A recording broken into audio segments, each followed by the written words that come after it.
Welcome to Car Shopping Mistakes. I'm your host, Deshone the Auto Advisor. If you are car shopping now, or you will be in the next 3 to 6 months, type me in the comments. Let us know where you're at so that we can make sure that you have the advice you need to make the best car deal you've ever made and not be spending more than 30 minutes in car dealerships. The name of the game with great deals is to not be spending time in dealerships. The more time you're spending in dealerships, the worse deal you're getting. The worst deal you're getting. Valencia, good to see you. Valencia World says she's shopping. If you're shopping now or you will be in the next 3 to 6 months, type me in the comments and let me know. Now, for those of you who are not shopping right now, you still may hang around for the next hour, learn something, because you're going to see a lot of people ask questions that you will ask or you would have when you go start shopping. So what typically happens if you hang out here enough, somebody's going to ask the same question that you would have asked, and you can get your answers that way. So welcome to Truth. Good to see you. Let me hop on over to Instagram and actually pop in over there. And I'll give you guys time to start typing your questions. No questions off limit. I try to do just rapid fire Q&A. So you have questions about leasing, about loans, about, getting the best deal, new cars, pre-owned cars. If you just want to tell me your situation, kind of what your goal is, we can go from there. And that's typically how we run it here. So let's see. I'll give you guys time to start typing. Once we get the first couple questions coming in, Dolan will start to bring them into the show. And we'll go from there. All right, I'm just sharing the show. Shout out to the sharers. And before we even start with the questions, I want to talk about the mistakes that I see people making. Let's really start out with the mistake of this leasing versus buying. I'm so happy that over the last 3 years, who was taught never lease a car? You were taught or you heard never lease a car. I could not be more happy that we have been helping people get their first lease for the last 3 and 4 years.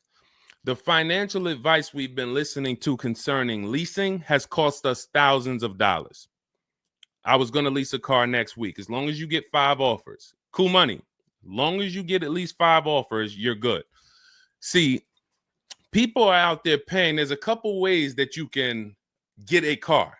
You can buy it new, you can buy it pre-owned, or you can lease it new. When you lease a car, you're leasing it brand new. So if you look at the financial parameters, you ask yourself, if I buy a new car, how much will it cost me? Now, I want you to use this rule. Every $5,000 is about how much per month. This is not for the new people. If you're new here, type the number 1. Let me know you're new. You've never been on the show. I don't expect you to have the answer to this question. But if you've heard this before, then every $5,000 is about how much on a car payment. You may have seen this in my video. You might have seen this on a show. This is a principle we teach. I want you to lock this into your head forever. Let's see if anybody knows. Or we got a bunch of new people. Michelle's new. I see you. Cool Money's new. DJ Furious. Okay, I see you. Sandra Bonds on Facebook. You're new. Okay, a lot of new people checking in. We're live on YouTube, Facebook, Instagram, and TikTok. So if none of you know, I want you to remember this. Every $5,000 is about $100 per month. Good to see you, Digby, on TikTok. Every $5,000 is about $100 per month. So how do we turn that into a real budget? You look at a car, $30,000 divided by 5,000. You're going to see that's about 600. Well, that is 600. So when you see that a $30,000 car to purchase is $600, if you borrowed that money, now you know about how much that car is going to cost, about how much $600 a month will get you if you purchase. Now, if you lease, $600 a month, depending on the lease deal, could get you a $50,000 car. So we're driving. So if your budget is $600 per month, then you have a couple ways that you can get a car. You can go find a $30,000 new car, no money down. You're at about $600 on a 5-year loan. You can go find a $30,000 used car. You're about $600 on a 5-year loan. Now, for $30,000 used car, maybe it was like $45 when it was new. You get it for $30. Or you can get a $50,000, depending on the lease deal, brand new car that you lease. So let's drive this home. You have people pulling up in cars. They're all paying $600 a month. One of them is driving a brand new $30,000 car. They didn't put any money down. Another one is driving a $30,000 used car. They didn't put any money down. $30,000 car. Another one is driving a $50,000 brand new car. They didn't put any money down. Who's getting the most value? In the short term, it's the person driving the $50,000 new car. It's nothing you can say about that. It's no like, well, it depends. Nope. $50,000 brand new car, $30,000 brand new car, $30,000 used car. The person driving the $50,000 car at $600 a month is getting the most value, hands down. Now, in the long run, where do the people who buy win? That's where we talk about the 8-year rule. That's why if you're buying your cars and you're keeping it 8 years, you should be purchasing, not leasing. 8 years is when you win. So that's where I wanted to start at. Let's start, like, tear down this bad information you've heard and you've believed about leasing. And I see people asking, we got a lot of questions coming in. I see you, Jaguar Music, on Instagram. I see you, Cool Money. I see you, we got quite, I see, hold on. From what I can see, we got like 4 or 5 questions waiting. So Dolan, you could bring in the first one. Type your questions in, anything you want to ask. If you want to ask about leasing, I saw someone asked about bad credit. What about if I have bad credit? What about mileage with leasing? Just start typing those questions. We'll bring them all into the show and we'll get to them one by one. Is that true for someone that went into bankruptcy? Okay, so if you came out of bankruptcy, your goal should be to rebuild your credit as quick as possible. Right now, your credit's blank. You come out of bankruptcy, your credit's blank. You have nothing there, and that's a good thing and a bad thing. It's easy for you to build. I've seen people come out of a bankruptcy and literally they have a 700 score in 1 year. They're going to go get credit cards. Just like if you're 18. If you're 18, you go get credit cards, you don't use them. Pay $15 gas, or you don't have a car yet. You pay $15, $20 a month for something, pay it off. You're going to have a 700 credit score. The more you don't use your credit, the more credit they give you. So when they see that you have the credit, $500 credit card, $1,000 credit card, you're not using it, credit score is high because your utilization is low. So that's what you should be doing. You cannot come out of a bankruptcy, just wipe your credit, and then go into the dealership and be like, okay, now I can get a car. You have no credit history. So the first goal should be, let me rebuild my credit as quick as possible, and you can do this quick. You can do this quick. Follow Shonda Martin. Some of you know Shonda Martin. She's on pretty much every platform we're on right now, and she's Road to 750 plus.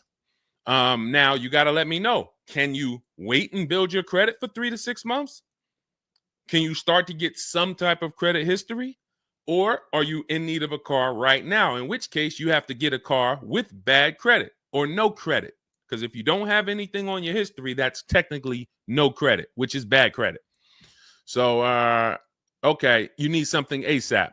Okay, so what you should be doing, and again, if you don't have good credit right now, you should be buying the smallest car you can with the lowest payment.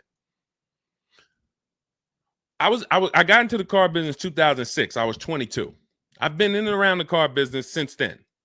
So what is that? Almost 20 years now? The mistakes come from 2 things.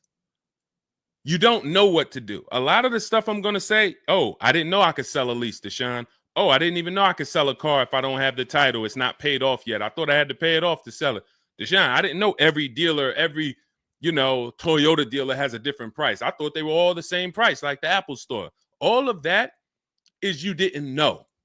Oh, I didn't know about leasing. I thought it was this. I thought it was that. I had misconceptions. All of this stuff has cost you thousands of dollars. That's you not knowing. The other problem is you know and you don't do, because now I'm going to make sure you know. So once you know, it's your obligation, or it's up to you if you're going to do. So if I have bad credit, I'm looking to rebuild my credit. I need a car right now. First thing I'm doing is asking myself, in my book, Cars from Home, first step is how many years you're going to keep the car. Because we need to determine, are you going to lease or you're going to buy? Are you going to lease or you're going to buy? You don't determine that based on how many miles you drive or, it's the 8-year rule. Are you going to keep the next car 8 years? Who keeps their cars more than 8 years? Type K. Because you're buying what we call keepers. If you're a keeper, Deshone, every car I buy, I'm keeping this thing 8, 10 years, 12 years. When the transmission goes out, I go and get another transmission. I see we got keepers. Shout out to the keepers. Michelle, we got Chantal. Who are the keepers? Sandra Bonds on Facebook. I see you. Where are the keepers at? K Mathis on Instagram. Keepers. These, you should not be thinking about leasing. Who's the keepers? See, we like to make this clear. Lon, I see you. Kara, keeper. All right. You need to be very clear, because people be like, Deshone, you talk about leasing a lot. Should everybody be leasing? No. Everyone who's not keeping their cars 8 years should be leasing. And if you don't have the credit to lease, your goal should be get the credit to lease. But so the first question I'm asking you, if I have bad credit, is how many years am I going to keep this car? Now, to those of you because if you don't have bad credit, or if you don't have marginal credit, somebody is going to have it. There's a lot of people getting hit in this economy, and they're going to have credit challenges and need a car. Why is this important? Because let's just say I don't have good credit, but I'm a keeper.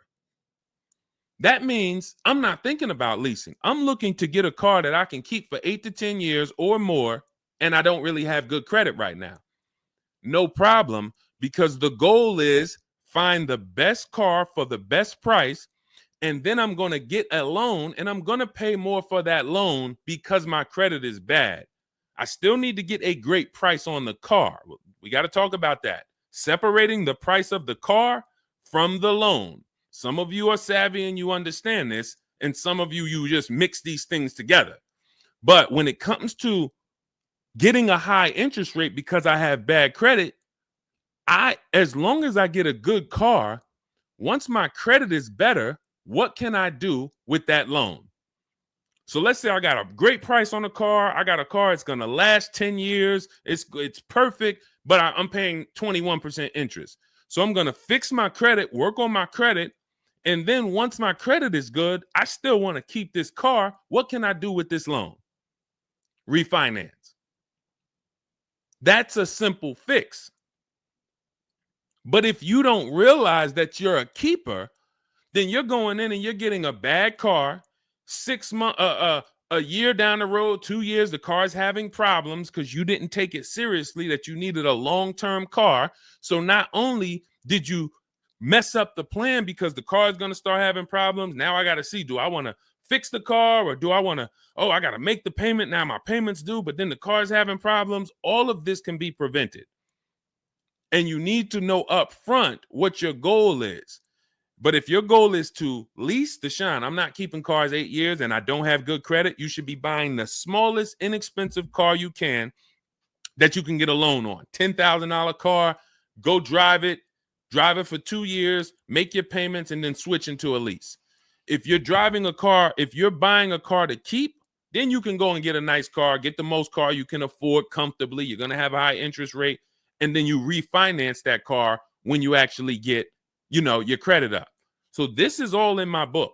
My digital book, Cars from Home, breaks all of this down step by step. Whether you have good credit, bad credit, how to know when to lease, how to know when to buy, new car, used car, you drive a lot of miles. I have plans in there for everybody. It's a digital book. It's 5-star rated.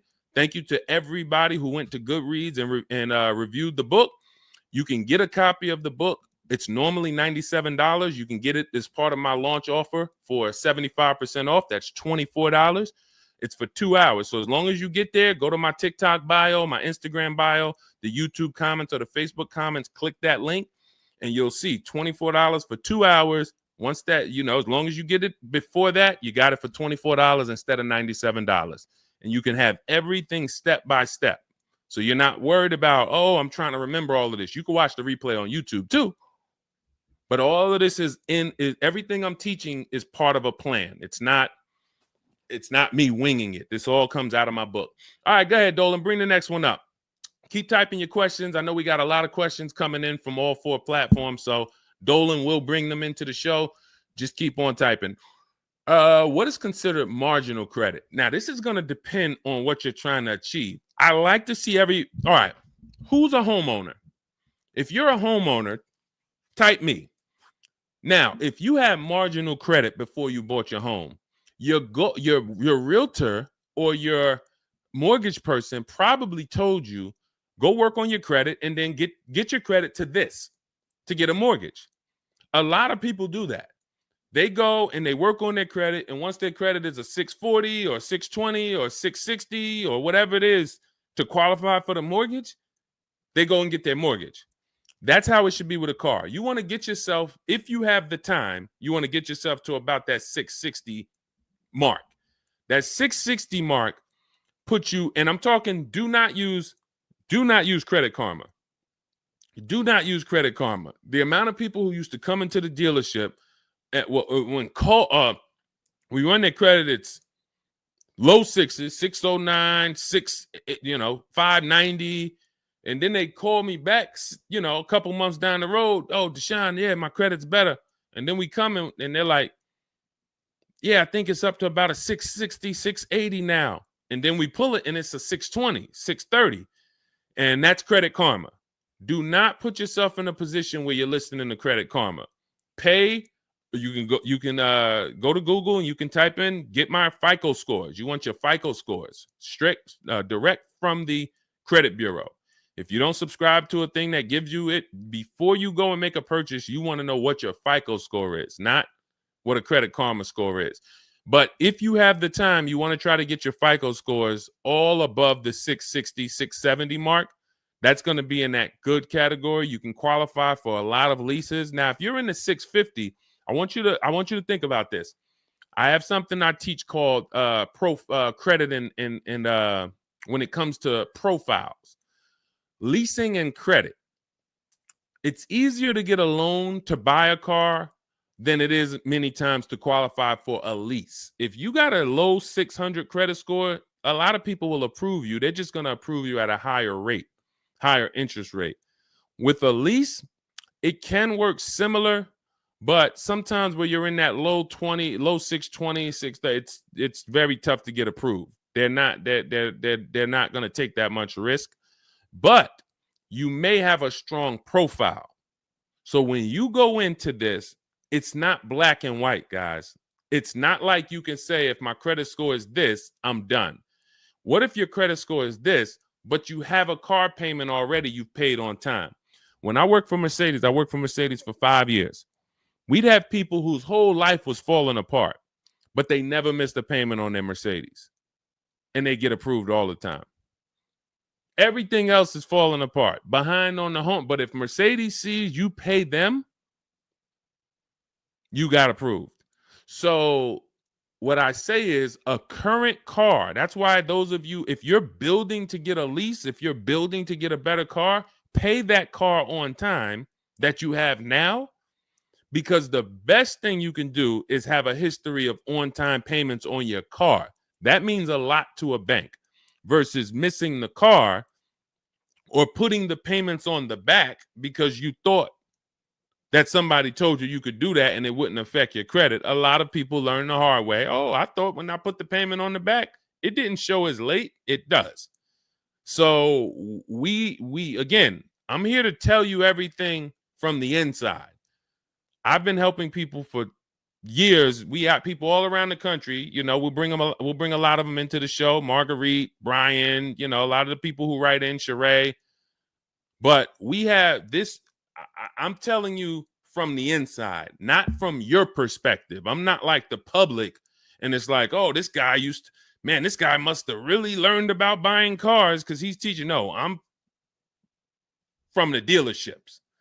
And, you know, if I wasn't doing what I was doing for 10 plus years, that was my job in dealerships, working with people, looking at banks, looking at credit reports, sitting there, seeing people turn down, seeing negative equity. So that's where my solutions for you come from inside. And so I would tell you, try to get to that mid sixes mark. And you'll put yourself out of a manipulation zone. You can qualify for a lot more things.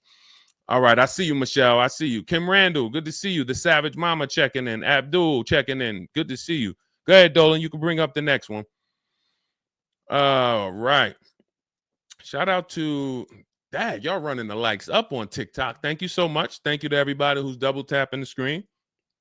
We appreciate you. Can you talk about putting money down or not when purchasing a car? So important. Listen, this is a good one. This is a good one. I don't know who asked this question, but this is a good one. Can you talk about putting money down or not when purchasing a car? So here's how you want to make sure your down payment never gets taken if you are purchasing a car. You must separate your monthly payments from the price of the car. You make the mistake sometimes of going in and saying, what's the payments on that car? Who's ever said that? Hit the like button, type me. You ever said, hey, what's the payments like on that car right there?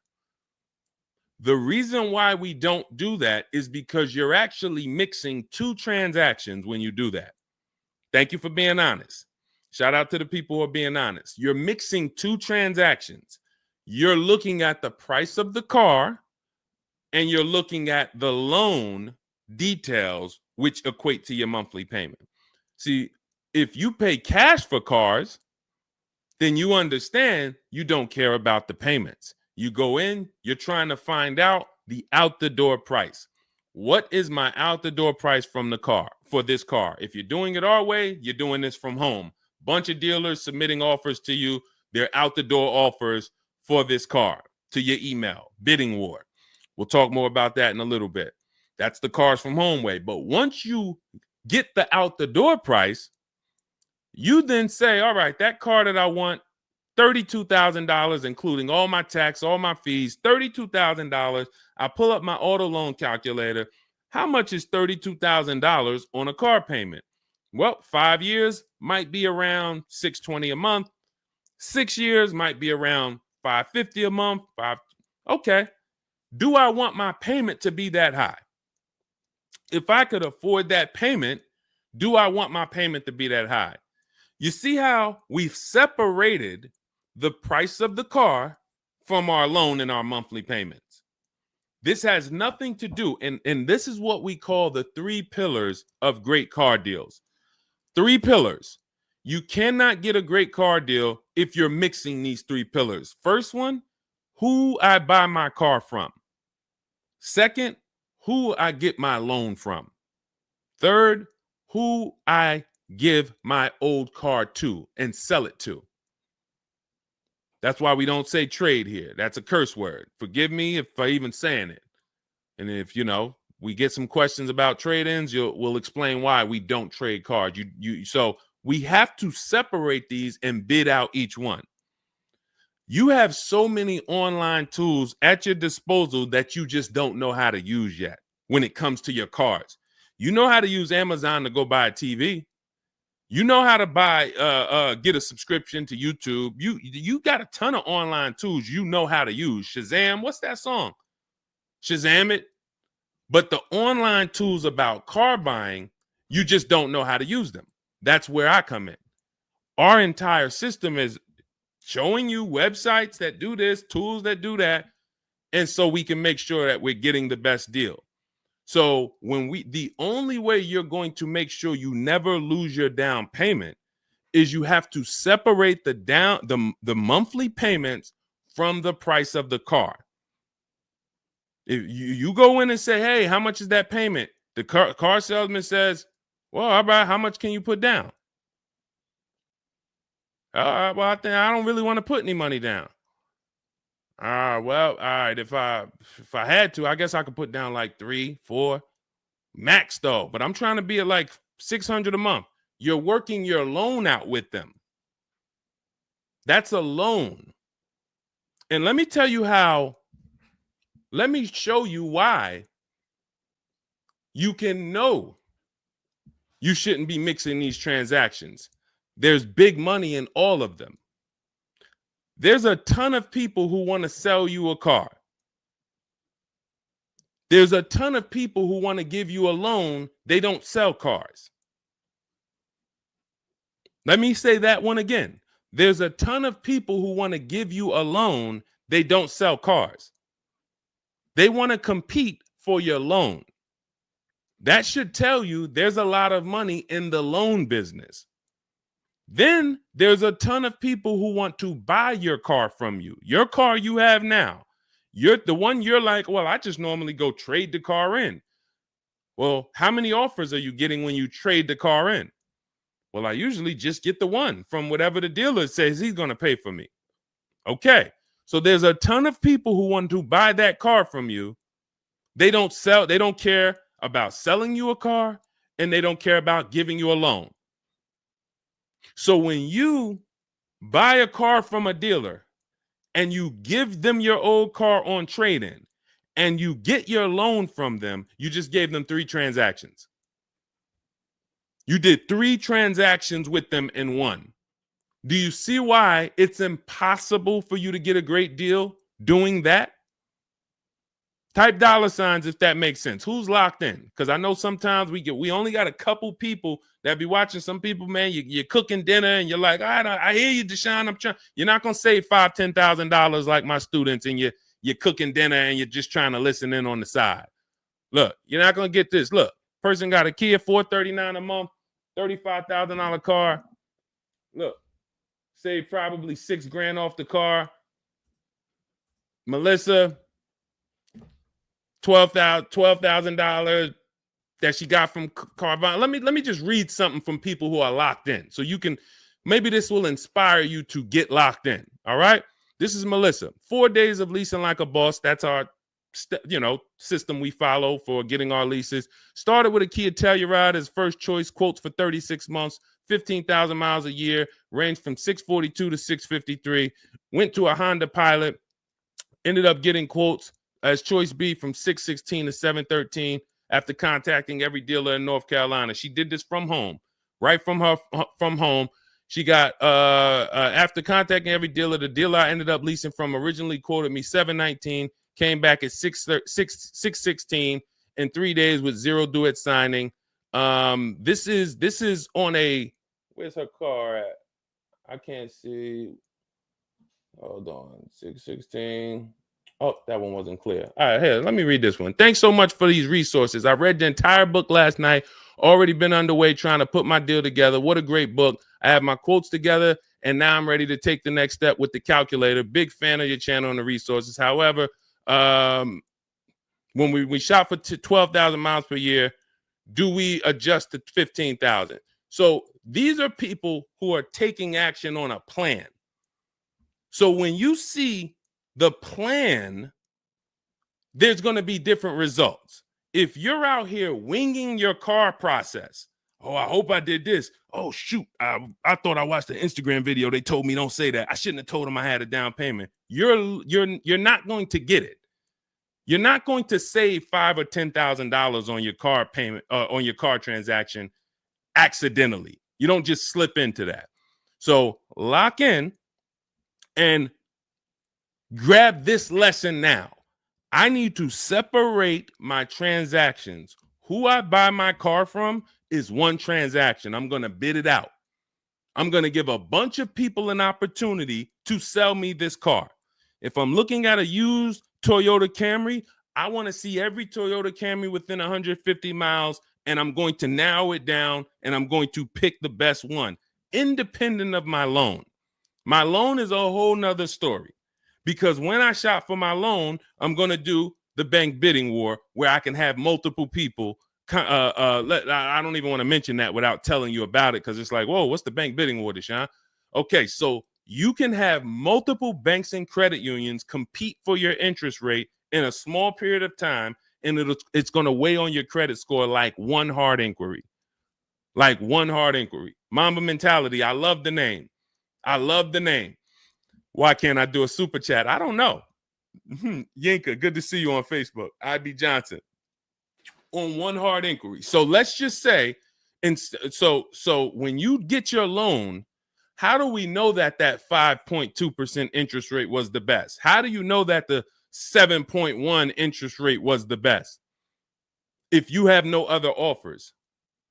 And what we've been used to is we're just going to go with our bank. We're going to go with our credit union. We're going to go with the dealer's bank. Why? We're going to make these people compete. And when you do this, when you do it this way, you can have people compete in a short period of time and get multiple offers on your loan without it affecting your credit score. But it has to be done in a small window of time. Now, if you Google it, rate shopping, it'll say between 14 days and 45 days. You do it our way, it's going to take you 48 hours. And you don't do this until after you find your car. After you find your car is when you do a hard inquiry. You let these banks and credit unions compete for your loan. And again, you notice I've already found my car. I already got the best price on that car right there at ABC Motors. I got that thing on hold. Don't pick up the car the same day. As much as they're going to ask you, hey, you want to take it home today? You want to take it home today? No. If I take it home today, when do I have time to go shop my interest rates? I'm not taking it home today, but let me get my buyer's order with my numbers on it. Let me go home and let me actually do my shopping for my loan and my interest from home. And then if you can actually beat that rate, it's a competition. But because you didn't know that you could let multiple banks do this in a short period of time, you're only going to your bank. You coming back with a 6.49. Well, I guess that's good. What if somebody could get you a 5.49? Do you know how much a difference between a 5.49 and a 6.49 is on a loan? Could be $1,200. This is why we're getting all the money. So again, all of this is in my book, digital book, Cars from Home. You don't have to wait for it to come in the mail. You can have it by the end of the show. It's in my TikTok bio, Instagram bio, Facebook comments, and YouTube comments. Normally $97, but you can get it as part of our welcome offer for $24. As long as you get there before the 2 hours is up, you get it for 75% off. It'll have everything in there. That is the bank bidding war. If you're not, again, before we go to the next question, if you're leaving the dealership wondering, if I was to walk up to, yo, Deshone, what's going on, man? Hey, I just got this car, man. What do you think? Okay. Did you get a good deal on it? Yeah, man, I definitely got a good deal. How do you know? If you're not saying to me, yo, man, you know how many offers I saw? Man, I got about 6 offers on this car from different dealers. This was the best one. Okay, you did good. What about your loan? No, man, listen, my bank competed, credit union competed. The dealership told me none of their banks could beat what my bank gave me. Congratulations, man. You got a great deal. But if you don't have that same confidence, you did not get a great deal. And now you're driving in a $30,000 car, $50,000 car, and you don't have the confidence that you actually didn't leave thousands of dollars in these dealerships. This is crazy. And when you get mad and stop accepting it, you'll listen to what we're telling you to do. If you think you deserve that abuse, then you're going to keep doing the same thing. That's why you got to unlearn. Okay? So separate your transactions. Who I buy my car from, I'm getting multiple offers for. Who I get my loan from, I'm getting multiple offers. Who I sell my old car to, I'm getting multiple offers. And with the internet, I can do all of this right from my house. Right here. All right. That's the Cars from Home way. Let's go, Dolan. All right. Keep typing your questions. I see you, Mamba Mentality. I see Mamba Mentality got a lot of questions. Samante Love, good to see you. Jay Bass, good to see you. Yep, Jay Bass. Separate transactions. Exactly. D So Chill on TikTok, good to see you. Lisa on TikTok, good to see you. Hector Ruiz, thank you, Hector Ruiz. Shout out to the sharers. Shout out to the sharers. I always got to take time to shout out the sharers. We can't do this without you. All right, how can I schedule a consultation with you? Also, does it make sense to lease a pre-owned vehicle? So let me answer the bigger part of the question first. Most leases are going to be brand new. There's only been a few manufacturers that have tried to do a pre-owned lease program. Lexus tried it. BMW's tried it. And there's certain brands that can technically lease a used car. The reason why I don't like it is because it's not enough of a wide stream. It's not enough of a mainstream program to create competition. And if you can't create competition, then you don't know if you're getting a good deal. If you walk in to lease a brand new car and you're walking in and again, we don't do this. We never sit down in a dealership. We're there to test drive only. We're never talking numbers.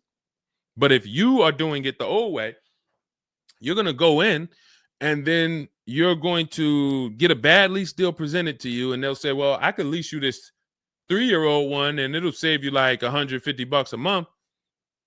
How do I know that's a good deal? It might be affordable. And sometimes you confuse affordable with a good deal. It's not a good deal because you could afford it.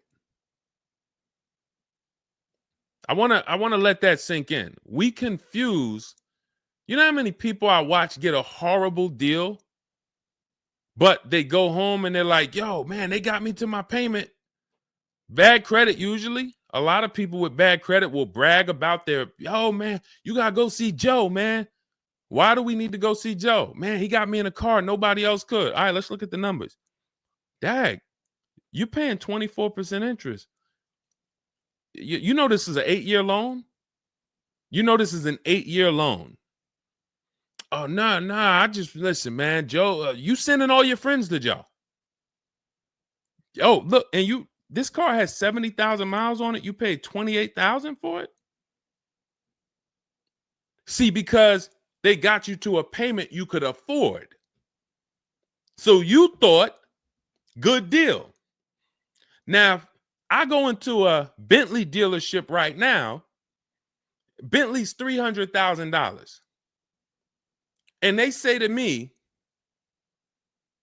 we'll give you this Bentley for $150,000. So they give me somebody offers to give me a $300,000 Bentley for $150,000. 50% off. We're going out of business. Take it. Can I afford it? No. Is it a good deal, though? Is it a good deal? $300,000 Bentley, half price, $150,000. Many people, you don't have that in your budget to go and bring $150,000 dropping on a car. Now, if you want to do a business thing, go buy it for $150,000, quickly sell it to another dealer for $220,000. Okay, that's what we would do. But I'm not talking about that. I'm talking about just you alone. Affordability does not equal deal. A deal is a deal whether I could afford the deal or not. And the only way we know a deal is to actually get multiple offers. There's no other way. So I'm going to continue to say it. There is no other way. I've been in the car business since 2006. There is no other way for you to know you got a deal without comparison shopping. Same way if you walked into a grocery store and there was only one, you walk into the Dorito factory. There's only Doritos everywhere. No other competition. They sell them for $7 a bag. There's no competition. So everybody who's in the Dorito factory is paying $7. But when they go in the supermarket, Doritos competing against Lay's, competing against Wise. Oh, you can't be $7, Dorito. You might have to be $4 this week. You might have to be on sale this week for $2.99. Competition. It's everything else. So a lot of what I'm saying to you will click when you realize that you've been programmed to buy cars in a way that you don't buy anything else up. You don't buy anything else that way. Everything else you buy in your life is competition. People competing. Everything else only with cars, we look at one offer. So that's why when you come home, start to look at the whole market, you're going to love this. You're going to be like, man, I don't know how I didn't start doing this before. What I'm teaching is not, the whole cars from home system is not rocket science. We just use the internet to create competition. That's how we get crazy deals. That's how you see Alex graduated, was able to get a new lease for my partner, sold his old car to Carvana, bid that out. Notice he didn't trade it. He didn't say I traded in my car. I sold my old lease to Carvana, old 3,500. He got 14. That was his highest bid. Went test driving, got a 2025 Hyundai Tucson, got a 1.3% lease deal, no money down, $42,500 car, $580 a month, and that's a 1.3% lease. Now, $42,500, guys, would normally be, with no money down, about $800 a month. Maybe about $825 for 5 years. He's paying $580. So when we talk about leasing keeps thousands of dollars per year in your pocket versus purchasing. Thousands of dollars, not hundreds of dollars per month, but thousands of dollars per year.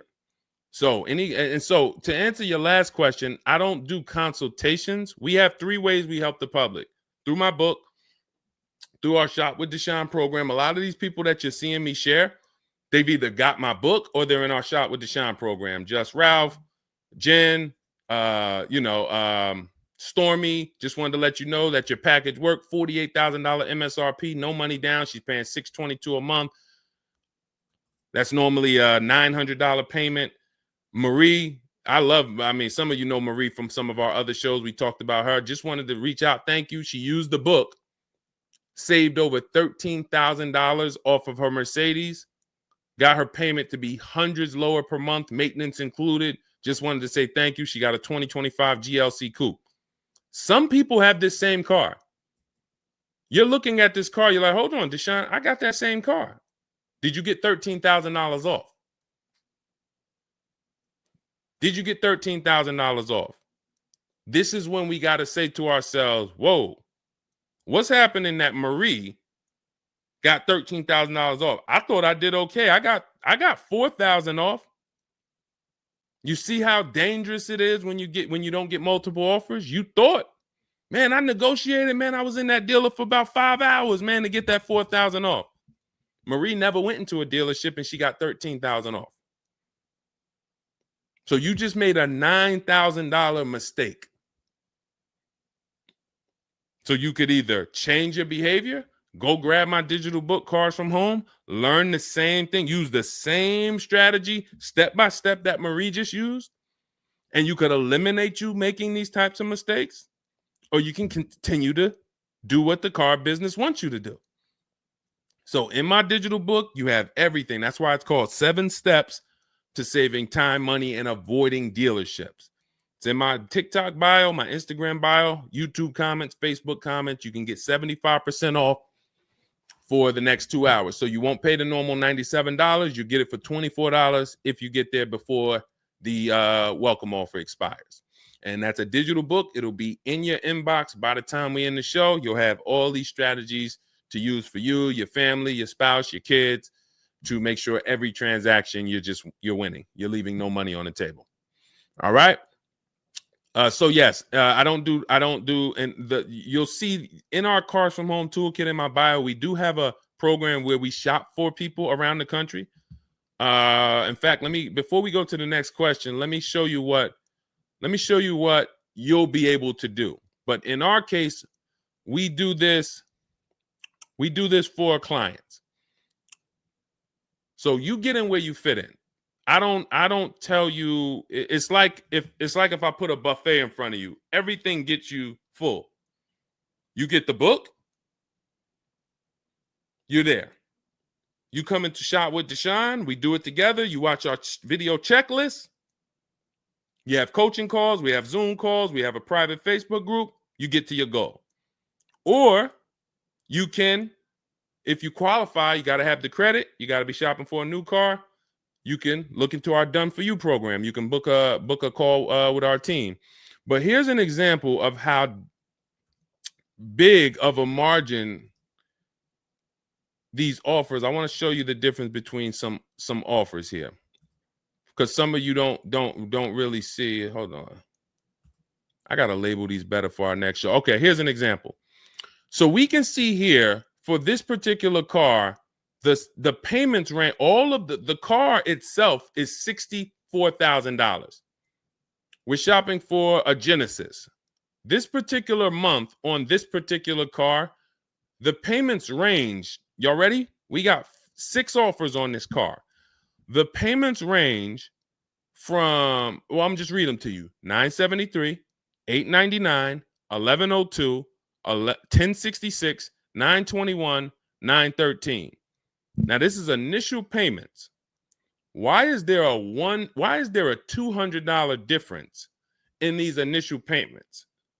This is why you never want to take people's first offer, because the initial payments are going to be high. But even in the initial negotiations, why is it, Deshone? Wait, all of these cars are the same price. Why is one dealer at $1,050 and another dealer's at $899? Because they're criminals. So what do you think you're doing if you just walk into a dealership and say, let me give this dealer a shot at negotiating? If you're negotiating with the dealer that's at $1,050 or $950 or $975, where are you going? And the goal is to have that dealer. This is why when these dealers come, when they come down $100, you think, oh, I had to win. Man, they just came down $100 per month.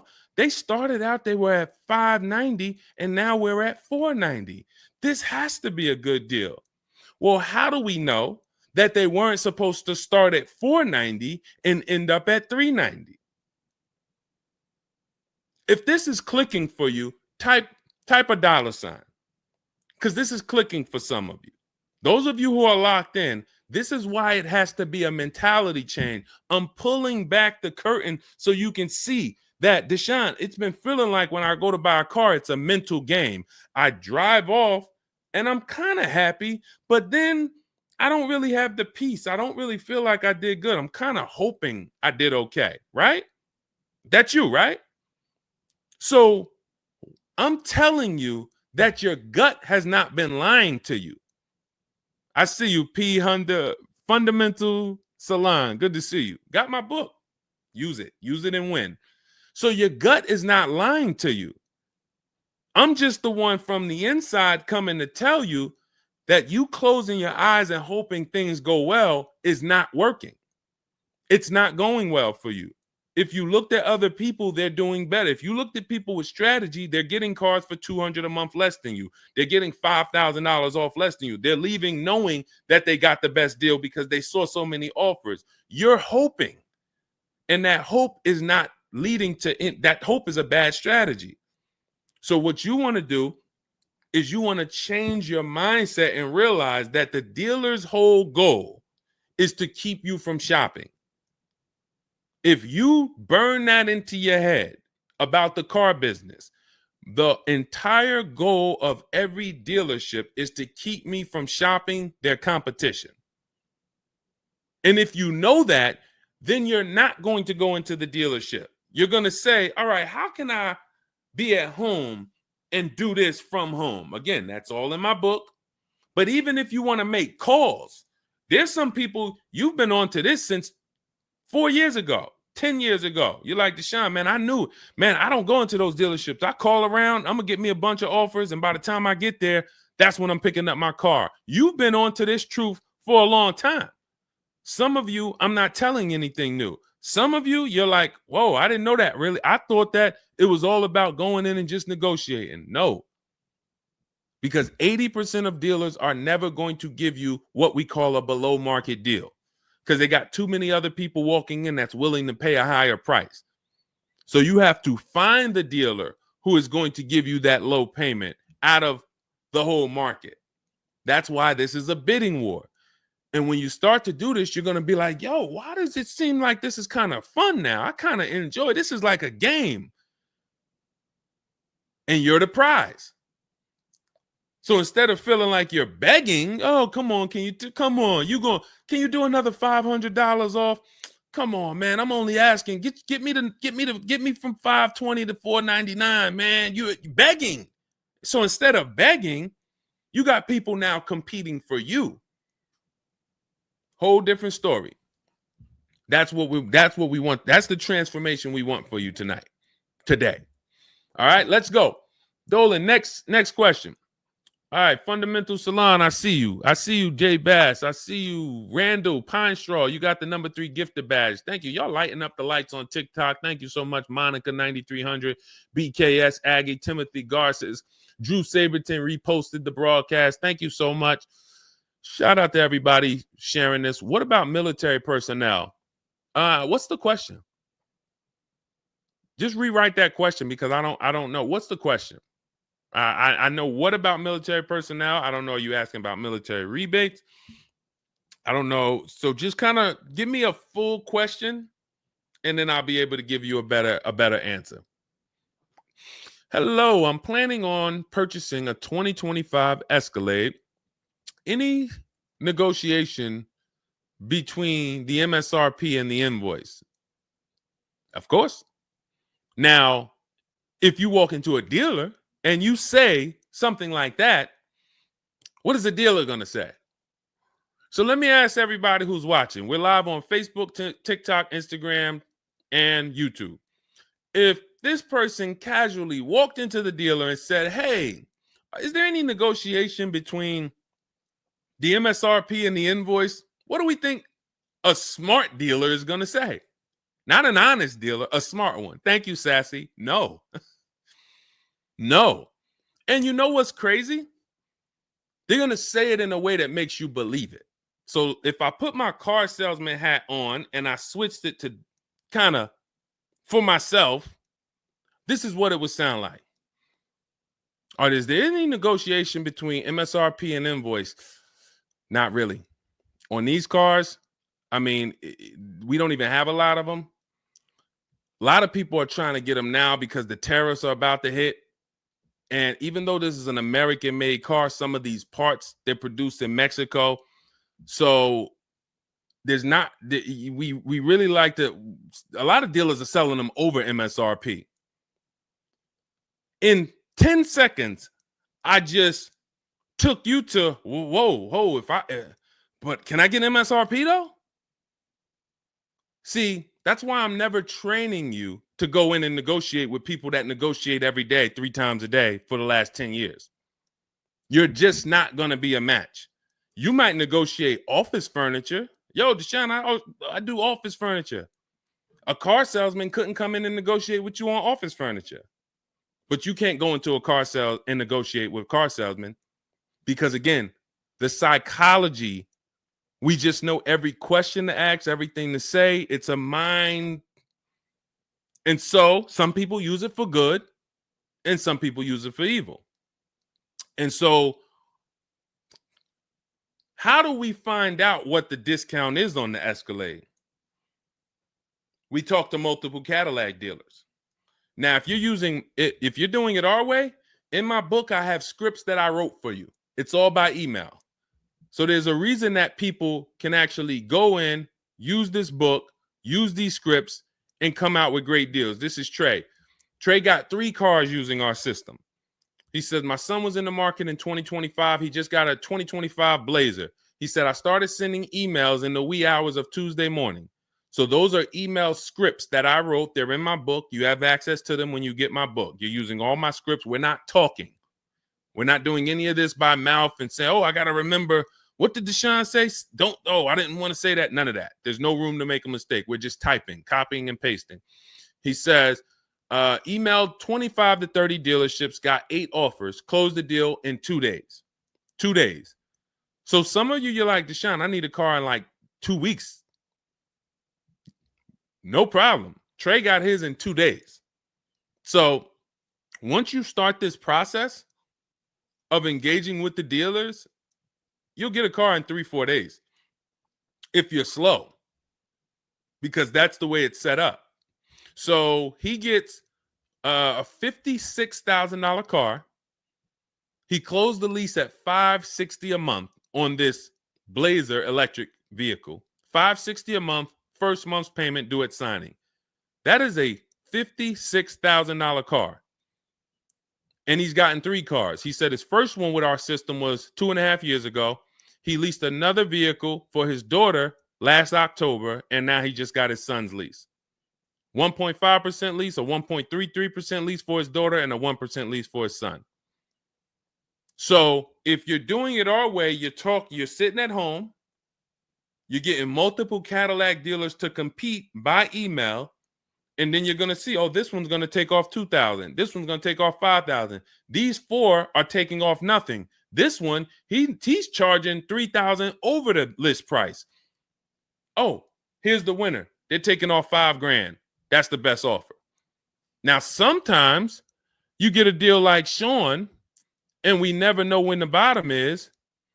Or let's take this Genesis. Perfect example. This is a 2025 Genesis GV80. As you can see right here in writing, if you're on TikTok, you can't see, but if you're on Facebook, YouTube, or Instagram, you can see. You can see, let me just take that comment down real quick, Dolan, so I can show the discount at the bottom of that sheet, please. Just snatch that just for 1 second. Look at that. $8,469 off retail price. Brand new 2025. Okay, you could put it back up, Dolan. Thank you. So when you look at that, this is the lowest offer of multiple offers. Maybe $8,500 is the best discount on this particular vehicle. But when we go to Sean, let's go to Sean. F-150 Lightning XLT, $73,000 vehicle. What's his discount? $21,000. Look at the dealer discount and look at the rebates. And every dealer is not going to tell you the rebates. Some dealers will not be honest with you about the rebates. They'll hold some of them or they'll hold all of them. When he got all his offers, he saved $21,000 off the price of the car. So how do we determine, to answer your question about the Cadillac Escalade, what's the discount between MSRP and invoice? We don't know. Could be the best discount could be $3,000. The best discount could be $5,000, could be $10,000, $12,000. We don't know. And because you don't know, you cannot negotiate. If you knew that the best discount you could get on a Cadillac Escalade was $8,000, you knew that, then it would be easy to negotiate. I'm just going to go on. All right, man, come on. You're at $6,000. Nah, man, I want another $1,000 at least. I'll let you keep the last $1,000, but you got to get me to $7,000 because you know the bottom, $8,000. No car that we go in to get do we ever know what the bottom is. So what you're doing is you're feeling for the bottom. But if Sean thought $10,000 off was the bottom for his F-150 Lightning, then he wouldn't have got $21,000 off. That's the danger.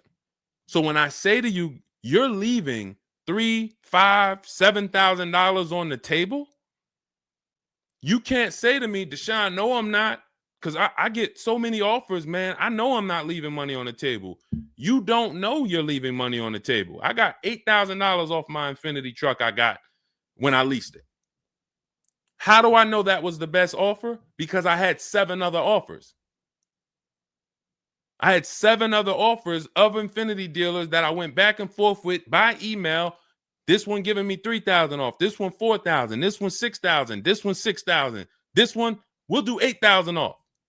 You got it. You won. Took me 60 minutes. This is where I want you to get new cars, used cars. You're making your deals from home. You're the prize. You're going into the dealership to pick up your car, man. They like, man, you sell cars? How'd you was like quick, man, that you kind of knew this was quick. Car salesman going to love you because you didn't waste their time. You didn't tie up 8 hours of their time.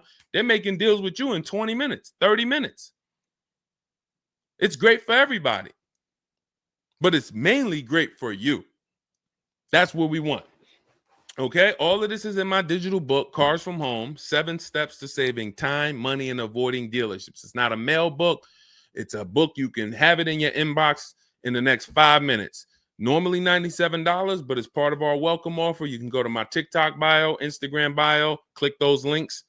You can go to the Facebook comments or the YouTube comments. Dolan has a link for you guys. You get 75% off. That's $24, but it's only for 2 hours. Now, if you visited earlier, some of you, I did a show, my last show, you might have visited the link and you missed the countdown. You'll see it's gone. So you want to make sure when you actually go there, even if you come back in a couple minutes, don't let that timer hit 0. Book's still worth $97. You saw Marie, she saved $13,000. So I think if Marie, if she was on the show, she would say, look, even if you missed the $24, get that book. Save me $13,000 off my price. All right. Corey Duncan, I'm just catching your comment on TikTok. Look, it works, y'all. I promise. Leased a car back in April after using his book. Got the best deal.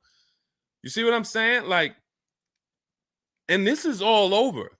It's too many people for me to pay. When I tell y'all, like, it's too many people. I pride myself on not can Deshone get great deals. Obviously, you guys know if I could sit on here and answer your questions for an hour and a half, clearly, I've been in the car business since 2006. Clearly, Deshone can get great deals. But can other people? That's why I'm showing you other people. That's why I'm showing you Benita. That's why I'm showing you Kimberly got 20 grand off her Maserati when she got it. Zafrina got 2 cars. She got a car last year, got her Jeep Grand Cherokee, $66,000 car. She got it for $579 a month. And then she just got another car that she posted 2026. Not even a 2025. 2026s. It ain't even out yet. She got a Kia or just came out recently. Kia EV6, $76,000 vehicle. She got it for $742 a month. She leased it. Now let me just do some math for you real quick on how crazy a deal that is that Zafrina got on her second car. The first one's crazy too. They're both crazy. But let me just, here's how we judge a lease.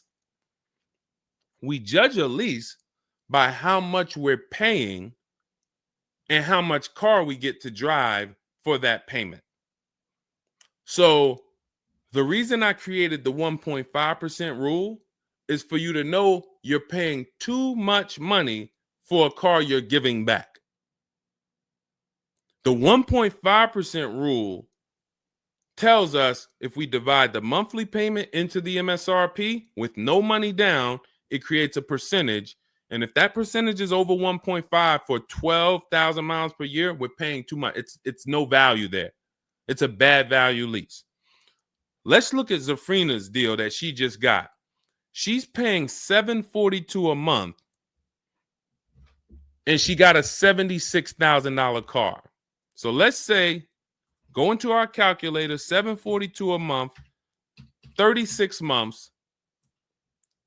That equals $26,700. That includes taxes, everything. That is how much she's giving them for 3 years to drive this car. $26,700.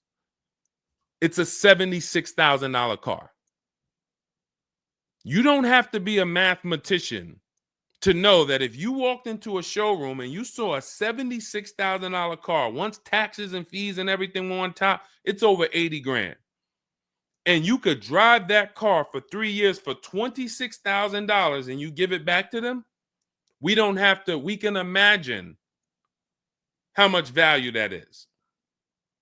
So that's how we judge a lease. And the more I pay, the more I have to look at, okay, is this a good lease deal? Is it a great lease deal? Is it a steal? Zafrina got a steal. Anything 1% or lower, it's a steal. From 1% to 1.5%, that's a good deal. Well, let's say from 1% to 1.25, great deal, great value. And then from 1.25 to 1.5, good lease deal. So it's good, great, and a steal. Any of those is good. It depends on the vehicle, and it depends on how well you get offers, because different vehicles have different lease programs.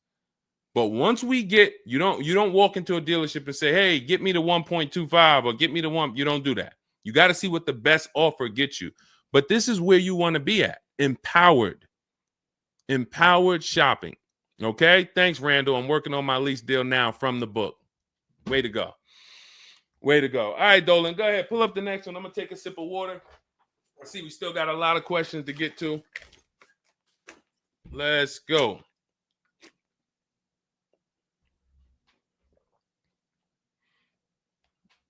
Mark is me. Good to see you on Instagram.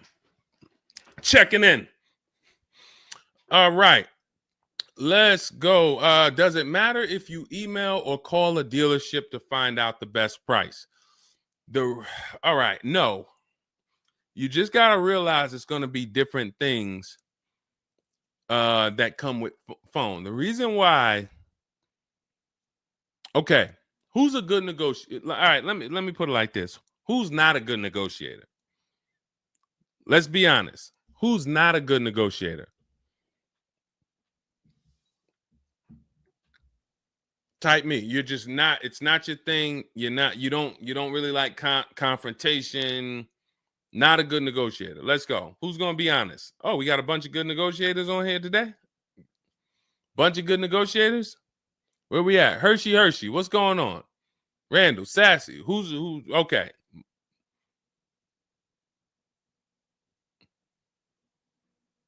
Okay. Couple people that want to be honest. Everyone else is a great negotiator. You need that to get on the phone. In order to get on the phone, you need to be a good negotiator. You need to be quick with your words. You need to be, and that's what's going to happen when you're calling to get deals. Now, if you're calling to get deals, you just need to be able to know exactly what information to give and what information not to give. So let's just say you call in and you're trying to get an offer, and somebody says, "Hey, wait, I need your credit." Okay, are you gonna say, "Well, no, actually, the people I've been working with, they haven't been asking for credit. Just assume tier 1," or are you gonna, fumble through that? And if you so this is what you're going to get. That's why I say if you're calling, you could try asking for sales managers. But the reason why email far exceeds getting the offers by phone.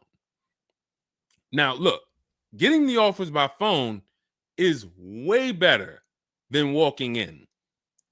But if you get the offers by phone, you still have to you have to try to lock down who the good dealer is, because you're not going to really have anything in writing. And that could be a problem. That could be a problem, because whenever you're going in and you're thinking this, that's why everything we do is from home. Your credit app is done from home.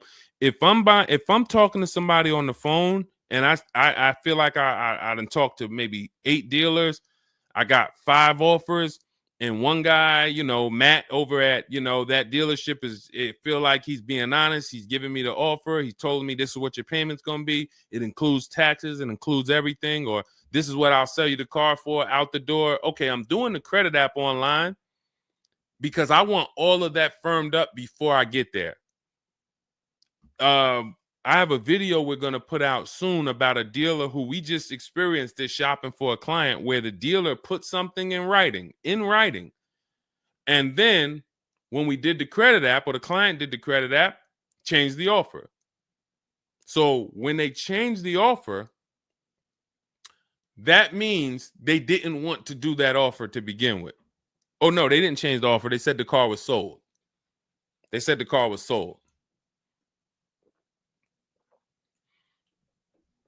Me knowing what I know that what they wanted to do was tell you one thing and then they wanted you to come in so that you could so they could raise the price on you. This is why we're not going in until we do our credit app online. And when I tell you we are doing everything from home, except the test drive, we are doing everything from home. We're not going in, all right, come on in, let's finalize this. No, we'll come in and pick it up. You can send me the credit application. I will email you my driver's license. I'll email you my insurance card, because when you do this, your deal is solid. If you're going in the dealer to finalize your transaction, the deal is actually not solid. The deal can be changed. And what you'll see sometimes, like in this video we're going to post, is once they find out they can't get you to come in to actually change the price, that's when they're going to start changing the tune. That's when things are going to change. And okay, I see what you were trying to do. You were trying to get me in there so that you could change the price on me. So that's why email is really the gospel when it comes to us. And another thing, you don't have to talk to anybody. You don't have to remember what you're going to say. What's up, Robert Ishel? You don't have to remember what you're going to say. You don't have to worry about saying the wrong thing. When you're doing this by email, especially when you're using our stuff, if you have my book, my digital book, everything's in there. The scripts are in there. When they say, when can you come in? We have a script. When they say, hey, we only give quotes on for people who are in here, we have a script. When they say, hey, I don't have this car, but I might be able to get it for you. Are you open to that? We have a script for that. Everything, we have probably 50, 60 scripts. Everything they're going to say. So that allows us to have conversation by email. We're not just emailing. We're having, Marcus Me asked, I see a question about warranties. I got you. Hang on. Mark, we're not just emailing. We're having conversations by email. Big difference. Conversations by email move things forward. Oh, we can't do this. Oh, how about this? Hey, it's a back and forth. That's why our scripts are so powerful, and they move things forward, and they keep it on your agenda. So again, myself, I could do it either way. If I was doing one car deal, I could call around. I'll ask for sales managers. I'll talk to the sales manager. I'll try to get a car deal done. But it's the transferring of information, and this doesn't work on a used car. So this only works on new cars. So if I was buying a used car, it's a whole different system. But another reason this isn't effective. What's up, Smitty? Hopping in on TikTok. Another reason that's not effective. Again, better than you walking in. I'm just being straight up with you. If you told me is that better than me walking in? 100%. Get on the phone. You will do way better on the phone than walking in. But compared to email, you ask me like email or phone, which one's better? Email crushes it because I can have conversations quicker. I have stuff in writing. I don't have to worry about not having something in writing, and I show up and I thought that it was this and then it's that, and then it's nothing I need to remember. Yeah, I think that's enough. I think that's enough. So again, in my book is all the scripts. And without you knowing what to say when they say this, then the conversation is going to move slower and you'll be typing everything manually. What should I say to them? All right, what should I say to this? When they say, oh, can I have your full address? Okay. These are the things that you want to know how to respond to. Okay. All of that is in my book. But again, either way is better than walking into the dealerships. Walking into the dealerships is where you're going to lose. All right, go ahead. Next question. Kevin Carroll, Jamie Rodriguez. Good to see you. How do we apply for a soft credit pre-approval? You have to find a bank or a credit union that does it. If your bank or credit union should be the first people you ask, can you get a soft credit pull pre-approval? Because the soft credit pull pre-approval doesn't start the rate clock, doesn't start first of all, the rate clock starts at the hard credit pull, which means your credit bureau, Equifax, Experian, TransUnion, they're looking now and saying, okay, you have a certain period of time where you can do more of these to actually get different rates. But once that period of time closes, we're going to update your credit score. So let's just say you get that hard inquiry, and when it closes, your credit score drops 10 points. Okay. Had you gotten 3, it would have dropped 10 points. In that window, same 10 points. But if you let the window close, then you go and get another hard pull. When the next window closes, it's another 10 points. That's why we don't want to be moving like that. We don't want multiple hard pulls in a spaced out period of time. So you want soft credit pull, and if your bank or credit union doesn't do it, go to Google. Go to Google, type in soft credit pull pre-approvals. Find a bank that does it, because all you want to do is put your budget together. This might not be who you get a loan from. It's just for you to put your budget together. And if you've ever bought a house or you got a mortgage, you'll see, all right, you might pre-approve me for, 4.25 interest rate. And then once I go to get my loan or my mortgage, it might go to 4.3. It might go to 4.6. It doesn't matter. This is just to budget. You need something so that you can know how much you can spend. That's the purpose of the pre-approval. So it's no reason for you to ever give a hard credit pull. You are much better off just using the rule of every 5,000 is about $100 per month. Burn that into your head. Every 5,000 is about $100 per month. So that means when I'm looking at this $30,000 car, that's $600 a month for 5 years. What if I want it to be $500 a month? Then I need to, instead of taking out a loan for $30,000, I need to take out a loan for $25,000, which means I got to put $5,000 down. But if I'm taking out a loan for $30,000, it's going to be about $600 per month on a 5-year loan. You could go to 6 and it'll drop it a little. For 6, it'll drop it another, But if you don't have that rule of 5,000 in your head, you're too off in your budgeting. You need to have some type of anchor to what this car should cost me. If I'm looking at a $50,000 brand new car, I don't want to be able to, give me the $600 a month on that.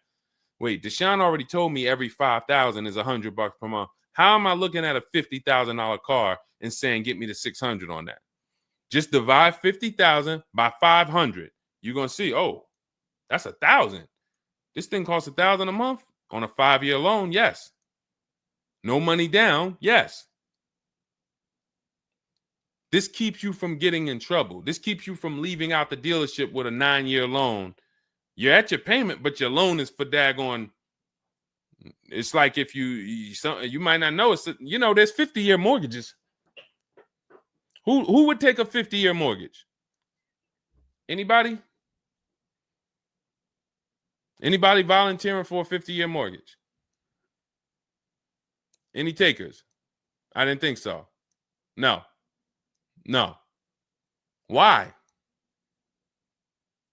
If you went into a house, $500,000 house, and they said your payment is this for 30 years, but if you take a 50-year mortgage, it drops to this. Nobody on here would be like, okay, yeah, give me the 50-year mortgage. They're available because we've learned that 30 years is the longest you would take a mortgage. And that needs to be 72 months with cars. That's why I tell you 72 months should be the longest you ever consider for a car loan. And if you go in with these parameters, nobody can take advantage of you. All right. All right, let's go. We'll wrap in a car. We're almost done. I say let's go. I see we got maybe one or two more questions. We'll see. For lease, I can only go through the dealership finance department. We'll bring that one in next. I see you. I see you on TikTok. Anita, I see you. What's going on? Warranty extensions worth it? Oh, you mean extended warranties? Okay. Are extended warranties worth it? Depends on the car. If you with warranties, you're asking yourself, what's the odds that things are going to break on this car? And then how expensive are they to fix? And this is why when we get cars, we do something in step 4 of my book. There's a 5-minute process we do. It's a Google check where we check reliability. Every car you look at, you should be typing into Google 2025 this reliability. If you're buying a used car, you should be typing in 2023 Kia K5 reliability. And then you skim those articles. Thank you, Renee Cunningham. You skim those articles, and then you see, what are the third parties saying about this car? Are they saying the reliability is less than normal or less than average? There's tons of people who were in love with a car, and then they do this 5-minute exercise and they see owners are reporting electrical issues with the car, software problems with the car. Owners are complaining about the infotainment system in the car. So this is what we call bad DNA. This is not something that when we buy used cars, you'll see in my book and you'll hear me talk about on the show. We screen down used cars with title history, service records, accident history. That's how we make sure it's a quality used car. Title, service records, accident history. But you could put all those things together, and if you got a car with bad DNA, it has electrical problems, none of that will fix it. So, Deshone, I did that whole search you told me, man. I did everything. I narrowed it down. I got a good car. I got the best price. But, man, the car is giving me problems. You skipped step 4. You didn't do that Google search I told you to do, right? No, I didn't, man. I didn't do it, man. I skipped that. That right there, now you got a great deal on a bad car. So the things I'm telling you to do take 5 minutes. Nothing that I have talked about on this stream takes 2 hours or 1 hour or 45 minutes. Shoot, I have my car in 60 minutes. I do the whole process in 60 minutes. So not one thing I have told you takes more than 15 to 20 minutes at a time. So this is a 5-minute exercise concerning this question somebody asks, are extended warranties worth it? So extended warranties cannot fix a car with bad DNA. You want to skip that. So once you find out, okay, I got a car. For example, there's certain Nissans, when you pull them up, you do you're going to type in the year, the make, the model, longevity. Going back to the keepers. Everybody who answered earlier, they're a keeper. You buy your cars, you keep them more than 8 years, type K for keeper. You don't lease. I don't want you thinking about leasing. But if you're keeping, you need to think about warranties. Just like people who lease don't need to think about warranties for the most part, unless they're a high mileage driver, they're getting a high mileage lease, they're not thinking about warranties. So if you're a keeper, you're thinking about warranty, which means you need to look at longevity. There are certain cars you're going to type in, do this exercise, type in the year, make, model, and the word longevity to Google, and you're going to see this car, owners report transmission problems between 90 and 110,000 miles. There's nothing you can do to change that car's DNA. Nothing. So yes, you can get one with good service records, good accident history, good title history. Nothing you can do to change the fact that that car has transmission problems from 90 to 110,000 miles. So once you do that exercise, that quick 5-minute check, then we can look at what's the cost of repairs on this car? Is it a Mercedes where when something breaks, it's $2,000? If it's a Mercedes and something breaks, and you can keep typing your questions. If you have a question on TikTok, nothing's off limits. So we got time for a few more questions, but you got to type them in for us to bring them into the show.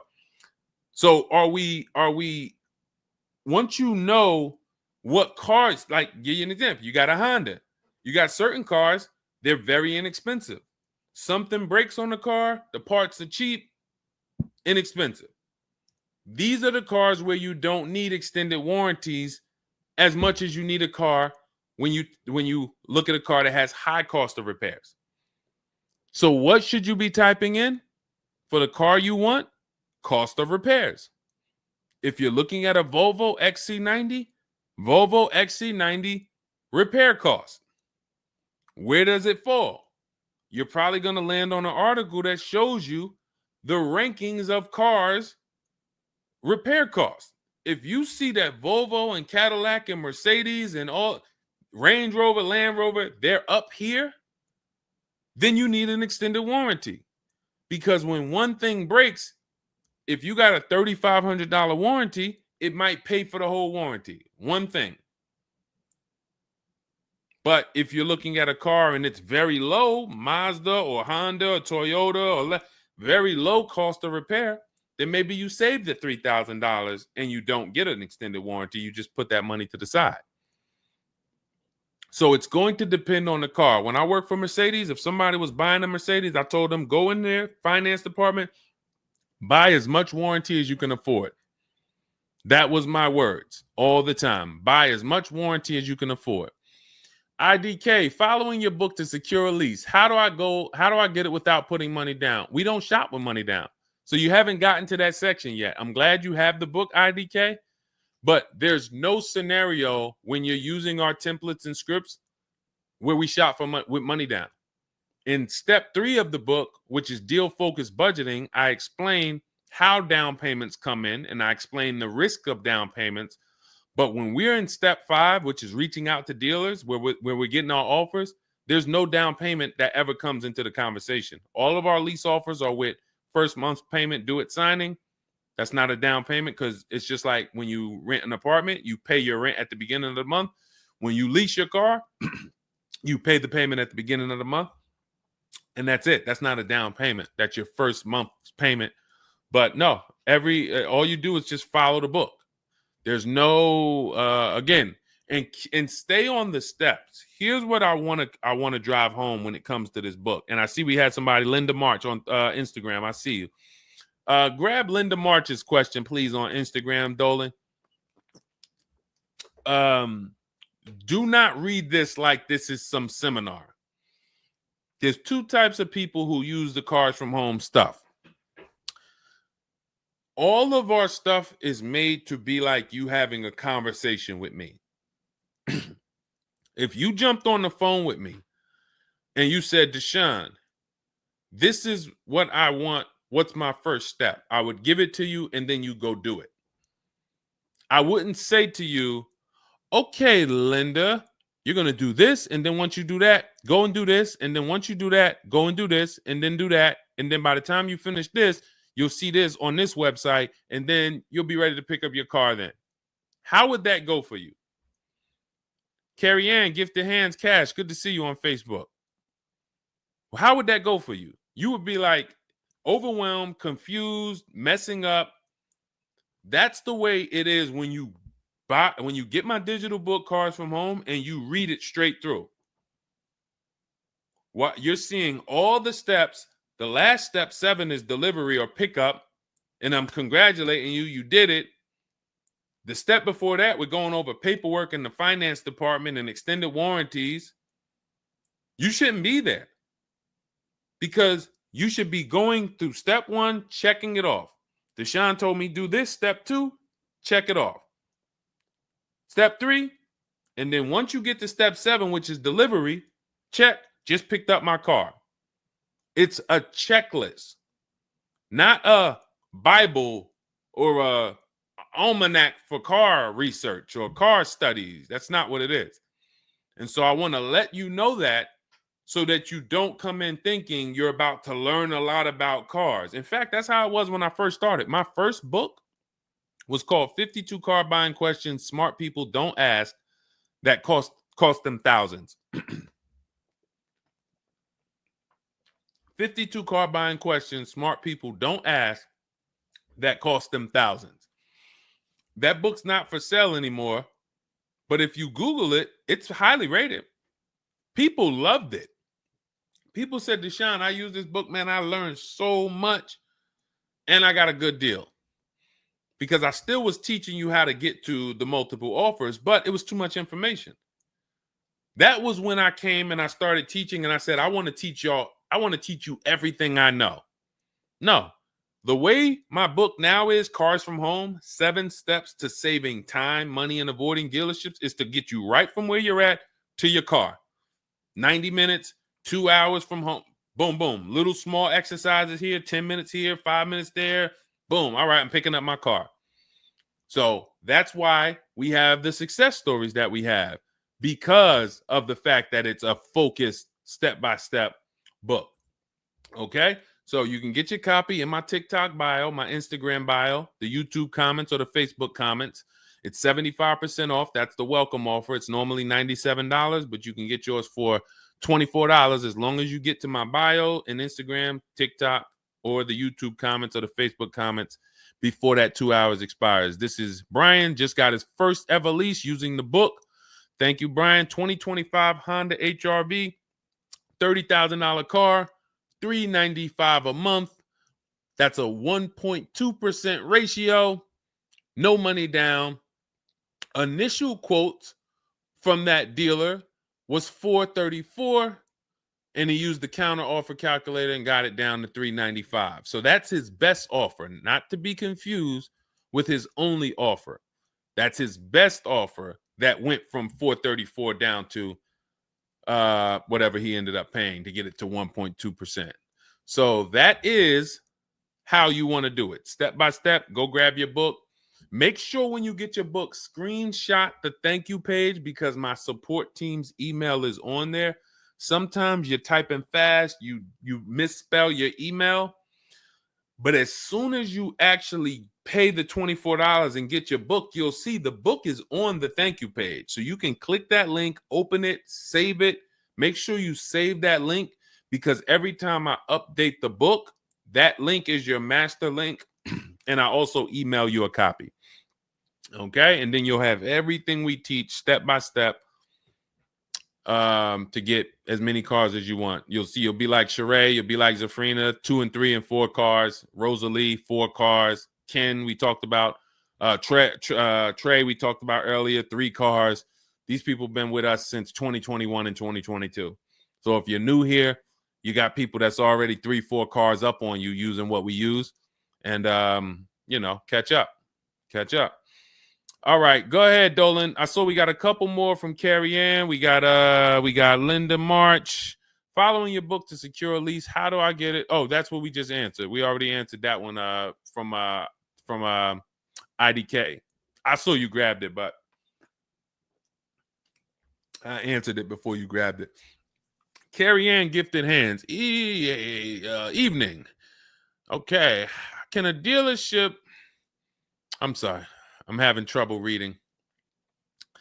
I'm going to have tea on these broadcasts, because can a dealership take your newly purchased vehicle to a private mechanic without telling you? Actual dealership, because he refused to pay the money to get it fixed. Can a dealership take your newly purchased car? So if they're taking it to a private mechanic, then it most likely does not have a manufacturer warranty, because if it had a manufacturer warranty, for example, Kia has a 10-year manufacturer warranty, bumper to bumper warranty. I think it's 10-year bumper to bumper. But when the manufacturer puts a warranty on a car, dealerships don't really want to take it anywhere, because the manufacturer is covering the cost. They're covering the cost of the parts. They're paying the dealership for the labor. So it sounds to me like you got a pre-owned car and it was newly purchased to you, but it doesn't have a warranty. So they may have offered you some form of warranty. Maybe they put something in writing, and whenever you buy a car, you should have something in writing on the buyer's order. This is why we have a whole step in my book for paperwork and protection. That's step 6, because you need to have certain things in writing before you actually take delivery or pick up. But it sounds like they probably had an in-house warranty, like, hey, if you come back, you got 30 days or 3,000 miles, or you got 90 days, and if anything goes wrong, just come on, bring it back. And now you brought it back because you had an issue, and they're looking and saying, well, our guys can't fix the issue, or we don't want to pay our guys to fix it. We're going to pay, this guy over here, and he's going to fix it. He can do that because there's nothing in writing that says he can't do that. And she said, correct. Ask me how I know. I swear, the reason why I invite you into my world, guys, is because everything that you think is complex is totally normal for us. That's a crazy situation for you. I can tell you exactly what's going on because I've seen this situation for the last 20 years. So when you're coming into our world, it's like, wow, this guy really knows. I see why he can kind of keep me calm, because this stuff is calm for me. That's where I want you. It's like being with somebody and you're going into a scary situation, but they've been here 200 times. Oh, it's dark back there. No, nothing ever comes from back there. When we get up here, you're going to hear some sounds in the bush, but that's just little raccoons and they're harmless. They actually like, oh, okay. You start to get more comfortable because the other person has been here a lot. So there's nothing in writing that says he can't do that. But if it is in writing that he needs to fix the issue, that's really all you care about.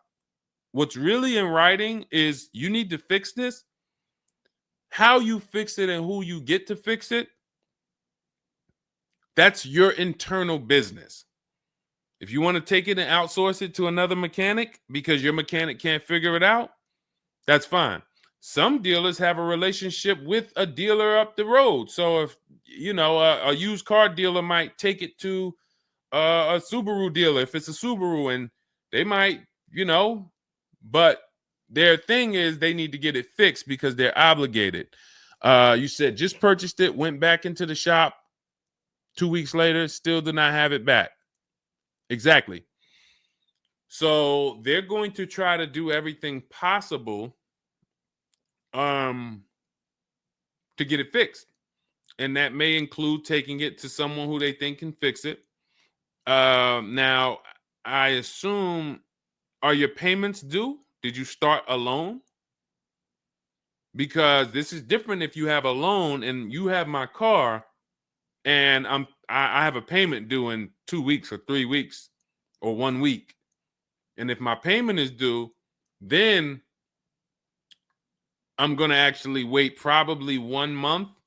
And if I don't have anything in writing of when I'm getting this car back, then I'm going to make a police report. And because now I'm getting ready to either unravel this deal, you got to give me a car.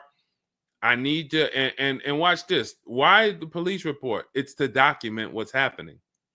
First of all, people don't like to see police pull up to their, it's leased. It's a brand new car.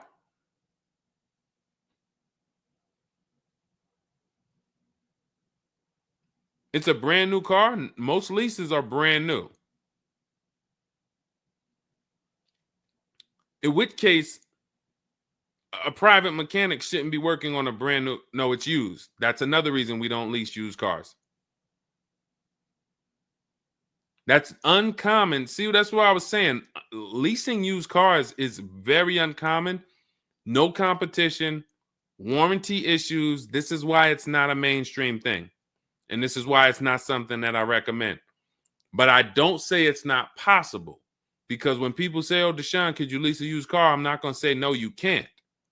But what I'm going to say is we don't.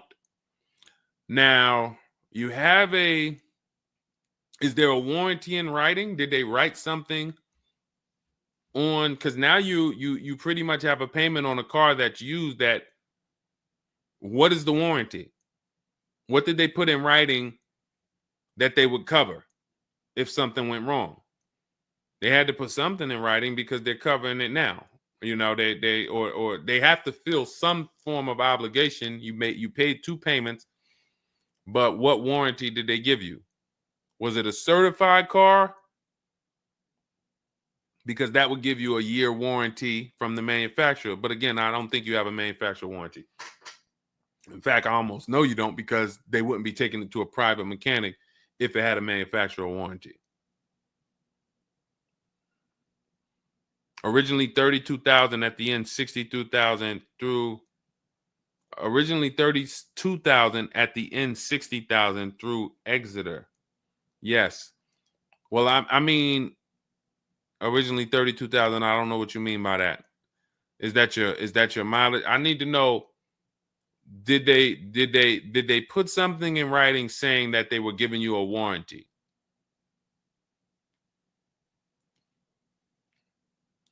We'll try to work through this, because it's no different than if you bought a car from them. There's a bank involved, but it's a used car. It's no warranty, and they're pretty much holding on to it and trying to fix it. And if they can't fix it, we need to know, are they obligated to fix it or not? If there's nothing in writing saying, hey, you have this time where you can bring it back and we'll fix it, then that's gonna be that's gonna be hell for you. So we really don't want that. So, but I can't tell you how to approach this without knowing what is in writing. And again, when you get my book, not you, I'm just going to try to help you through, but I'm talking to you. That's why we have step 6 is paperwork. Because when you're sitting there looking at a bunch of paperwork and they're telling you to sign it, okay, sign this now. All right, this is your motor vehicle stuff. This is your okay, do you want this? What is important and what's not? What is important and what's not important? Out of all of this stuff, there may be 1-2 words on here that I need to know. I need to look at that buyer's order, and I need every used car, every single used car. I need to know what the warranty is when I drive off. Is it as is? That means when I drive off, it's on you. If the axle falls out on the highway 5 miles from here, you just signed an as is deal. Buyer beware, it's on you. Is it 30 days, 1,000 miles? Who's going to do the work? Is it from the manufacturer? Is it from this dealership?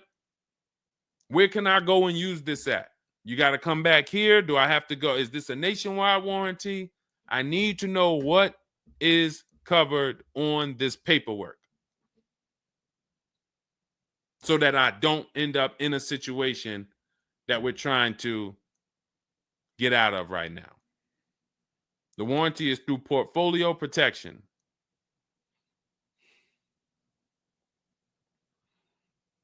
So it's a warranty. May not be a good one, but it's a warranty. So if there's a warranty, that means they're obligated to fix it. And if they're taking too long to fix it, and I have a payment, did they put you in a loaner car? Are you driving now? What are you driving now? If I bought a car with a warranty, and then it had problems, I dropped it back off to the dealership, and they had it for 2 weeks, and I have payments I'm still making on it. I just got it, and it's in the shop. I'm not going to let that car stay in the shop more than 30 days with no car. I'm in a loaner. Okay, so you got to just chill out. You got to just chill out. Hopefully the loaner is as nice as the car you got. And if the car and if that's the case, then you just chill out. It's not a mainstream program you're in. It's like a black market program. That's the best way I could describe it. These companies that lease used cars, it's a black market kind of behind. It's not a mainstream thing. That's why all of these companies are small or like very little known name companies. They could go out of business. Nobody knew. Who the heck were they? Nobody knew. portfolio such and such went out of business. I never even heard of them. Who are they? Because they operate in the black market back there. So the general manager refused to pay the $4,300 for the corrosion on an important part. Again, what's your payment on the car? I just want to, I think this is a valuable lesson. They've had my van since from June 19th. Oh, they've had the van for that long? And you've been in the loaner?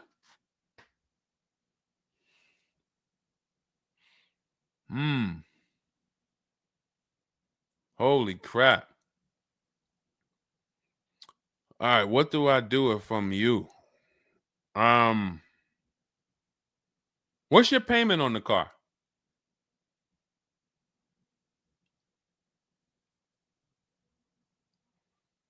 Company had your car for months. You leased it, dropped it off because it was having problems. They've had it for months and can't fix it. And you're paying $775 a month. What kind of vehicle is this?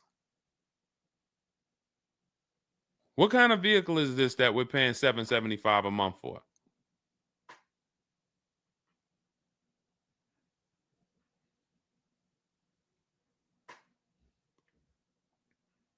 I just want to give you some time to type. I mean, I like to try to give you, I like to try to give you a like, what would I do in this situation? And then you have to realize that you can never put yourself in this situation again. Pacifica, a Chrysler Pacifica. It's just getting worse and worse. $775. Do you know what you could be driving for $775? See, the used car leases. Why the used car leases? They don't even make financial. It's not even like a huge financial win. If you'd have told me I'm driving a Chrysler Pacifica and it's $300 a month, $250 a month, then I'd said, okay, well, maybe they're giving you a stupid deal. But I could show you 5 cars for $775 a month that are $80,000 and $90,000 cars, brand new cars. I'm sorry, for $775 a month, I can show you $775, $60,000 cars, $55,000 to $65,000 cars, no money down. I also traded in a Buick and they gave me $2,000 for that. Listen, dear.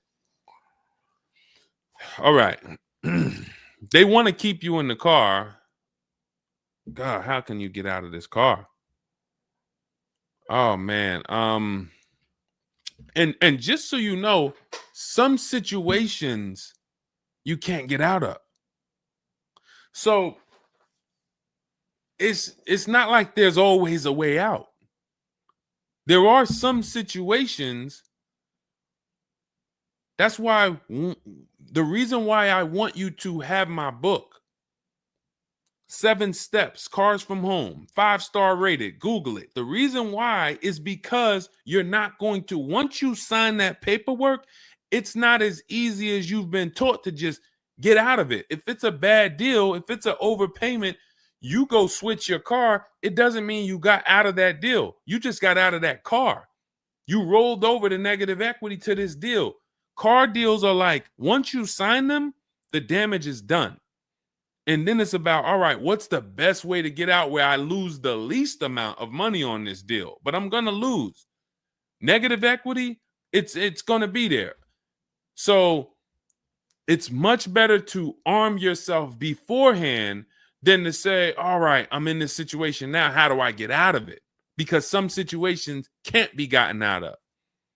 People used to walk into the dealership, they got 15,000 of negative equity. Oh man, you can't get me in nothing. Can't get you in nothing. Well, when I put you at this car, you see this car, you like it, right? Yeah, man, I like that. All right, I got you the $450 a month on that car. That's a good payment. Absolutely, man. Come on, I'll take that right now. Okay, now let's bring your $14,000 of negative equity over.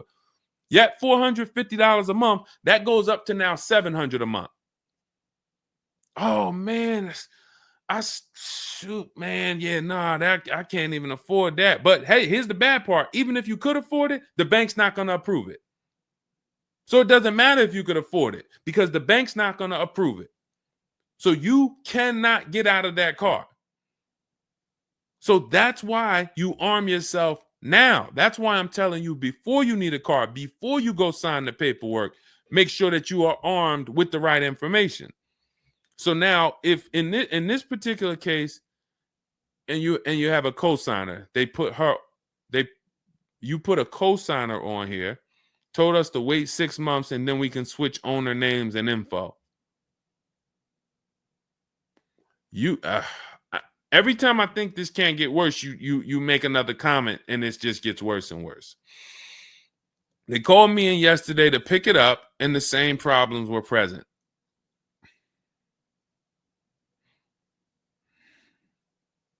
Good Lord.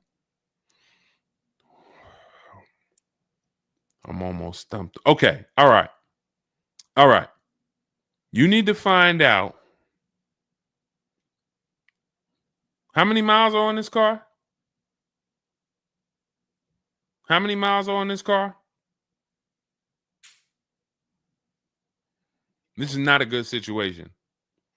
So that's why it's harder. And what I'm about to tell you, it might not even work. You may just be stuck in it. I'm trying to see if we can slice it any way possible to give you some form of solution. But if they keep giving you the car back, same issues, 60,000 miles on the car. Okay, so what I would do is you call and get the payoff. It's gonna be low. I mean, it's gonna be high. Call and get the payoff because your payment $775. I'm trying to see if you can sell your way out of it. Can you do a lemon law on a used car?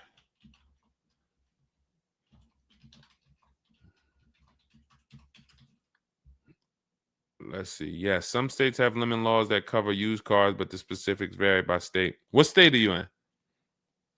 If they can't fix the same issue, but it's an aftermarket warranty.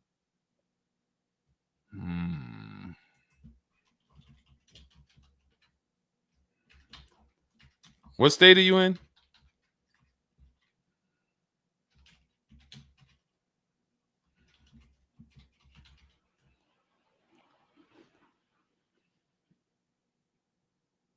Maryland. Let me see. On a used car, Maryland. In Maryland, the lemon law primarily focuses on new cars or lease cars. Nope, that's not going to work.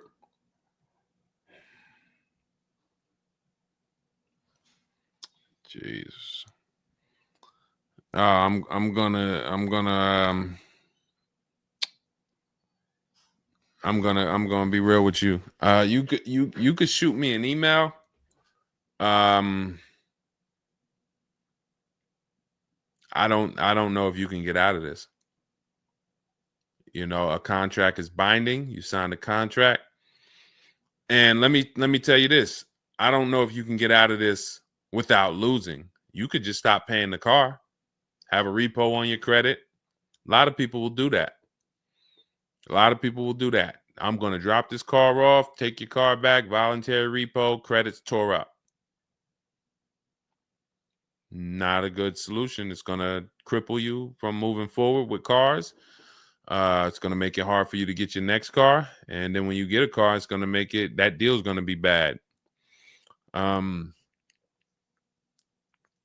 Geez, how long is the lease?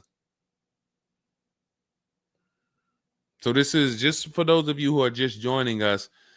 We have this young lady got she leased a used car.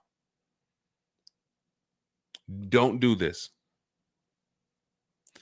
And again, I'd like you to email me. Maybe I'll think of something that will come up as a solution. But you know, I trust you're gonna learn from this. It sucks. It's a horrible situation, and it's evidence of how bad certain bad structures can be. Because and again, I know some of you who've joined me for a long time, you may be used to, well, Deshone has a solution for everything. Not everything. There's times where you are too buried, and the only thing that will heal the wounds is time. That's the only thing. The deal is done. You have to pay down the deal. And then in a year, 2 years, you might be able you might be able to make a move, but you have to suck it up, bite the bullet, and we might be able to lean on them to get the car fixed. 78 payments. How? You said you leased it. This is a loan then. This isn't a lease then. 78 payments. You're in an 80-month loan on a Chrysler Pacifica paying $775 a month. It's not a lease, that's a loan, and it's 8 years that it's 7 years. 7-year loan.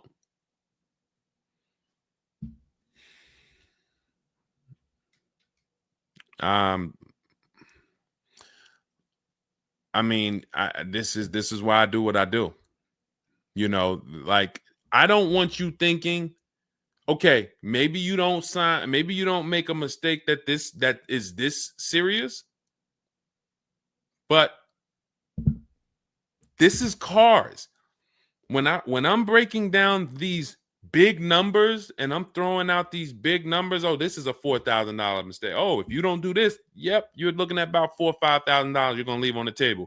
You take a loan that's too long, yep, you're gonna overpay by probably about $4,000 or $5,000. That might sound like nothing to you, but how I'm telling you based on me being in dealerships and seeing situations where I'm like, you made a lot of mistakes. You combined all the mistakes and you made them. So I'm just Jesus. So you're in an 80-month loan, not a lease, and you have $775 a month to pay. You are. So that means that loan, just to give you an idea of how much you've paid, you've been charged for this car. It's $775 a month times 80 is $62,000. So we're paying $62,000 over 8 years, over almost 8 years, or almost 7 years. Wait, 80 months, not 84. So yeah, almost 7 years for a Chrysler Pacifica. So we can't trade out of it. We can't sell our way out of it. That car is probably worth $20,000 at best. 2021 Chrysler Pacifica, 60,000 miles on it. That car is probably worth $20,000. But they charge you. You're going to end up paying $60,000 for it. Jesus.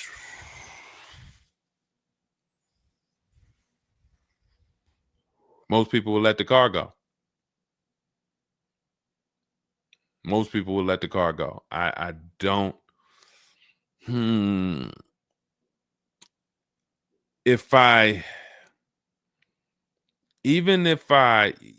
you run your negative equity, that is exactly what it's saying. 62,000.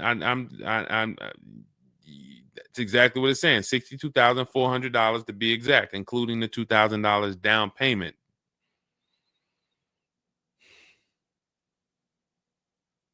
What's the name of this company that you did business with? My friend will not let that fly. That is one of the worst car transactions that I've ever seen anyone in. And your friend is on the deal with you as a co-signer. This is level 10 out of 10 bad. Rich Morton Mazda. Do you know what your credit score was roundabout when you made this deal? Rich Morton Mazda in Maryland. Everyone remember that name. Rich Morton Mazda in Maryland. Stay away from them. This is one of the worst deals I've ever seen. She is the main person they told me I could not sign the papers.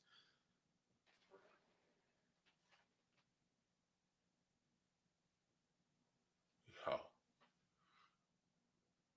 We wouldn't be friends anymore. Now, here's the truth.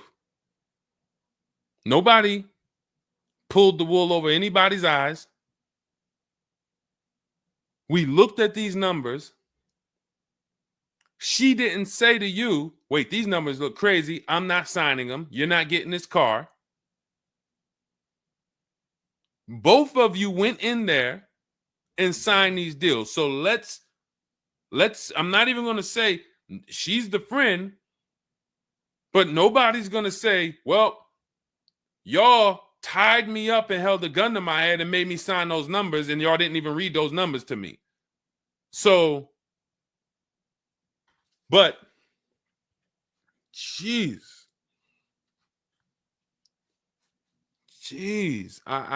this, you're buried. You are buried in this car. The only way, and what's crazy is, even if you voluntarily let it go, you ruin your friend's credit. Because she's the one who signed for the car. Bad, everything bad. I wish there was a silver lining that I could think of. What I would do is I would find, you need to find out how upside down you are. You need to go on CarMax, write down these 6 sites, write down these 6 websites. You need to go on CarMax, Driveway, Kelly's Blue Book, Cash Offer, Auto Nation, Carvana, Car Gurus, Cash Offer. And you need to see what that car is worth. Let's say they say the highest offer is $25,000. $25,000. The total of your payments is not what you owe. That's what you would have paid after 7 years. You need to call the bank and you need to get the payoff. That is what you do tomorrow morning. You go on those websites tonight or today. You find out what this Chrysler Pacifica is worth.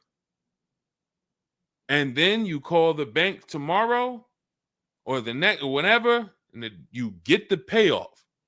And you need to know what that gap is. If that gap is $25,000, then I am trying to get out of that car, and it might not be this year. It might not be this year, but I need to right now. I would go into an electric car lease where I could get, like, there are certain electric cars, and if I was shopping them, I would choose a bunch of them that were 50. I mean, I got a couple people who've gotten Like Val, she just got her electric vehicle. Some of these electric vehicles people are saving. This is a 1.16, but even going back to Zafrina's first deal, she got an electric car and she probably got like close to 17 grand off the car. Milligan, I always use Milligan because she got one of the biggest discounts ever using what we use. It's an electric car, but she got, where's Milligan? I got to label these better, Dolan. Remind me I got to label these better because I cannot just cycle through these. Sean got 20 grand off. The reason why you need a car that when you shop your deals, you need like $30,000 off the price of the car. And because right now you're paying a high payment and the car is worth nowhere near what you're paying. So as you pay $775 every month, you're paying it towards an asset that is worth nowhere near what you're paying. You also need to find out if you have gap insurance. So I'm going to give you those 2 homework assignments. And then the next time we're live, you jump on the show and you tell us what you did. Those 2 homework. Find out if you have gap insurance. And then you need to get your payoff and go on those websites and get the cash offers and find out what the gap is. Because if the gap is $25,000, then what I'm doing is I'm shopping. If you listen, you get, if before I tell you to get the book so that you can shop a bunch of different electric cars from home, you need to get $25,000 off the price of some electric car. While they still got the rebate, while they still got the incentives, those incentives are going to go away. When do the electric car incentives go away? Let's see. Hold on.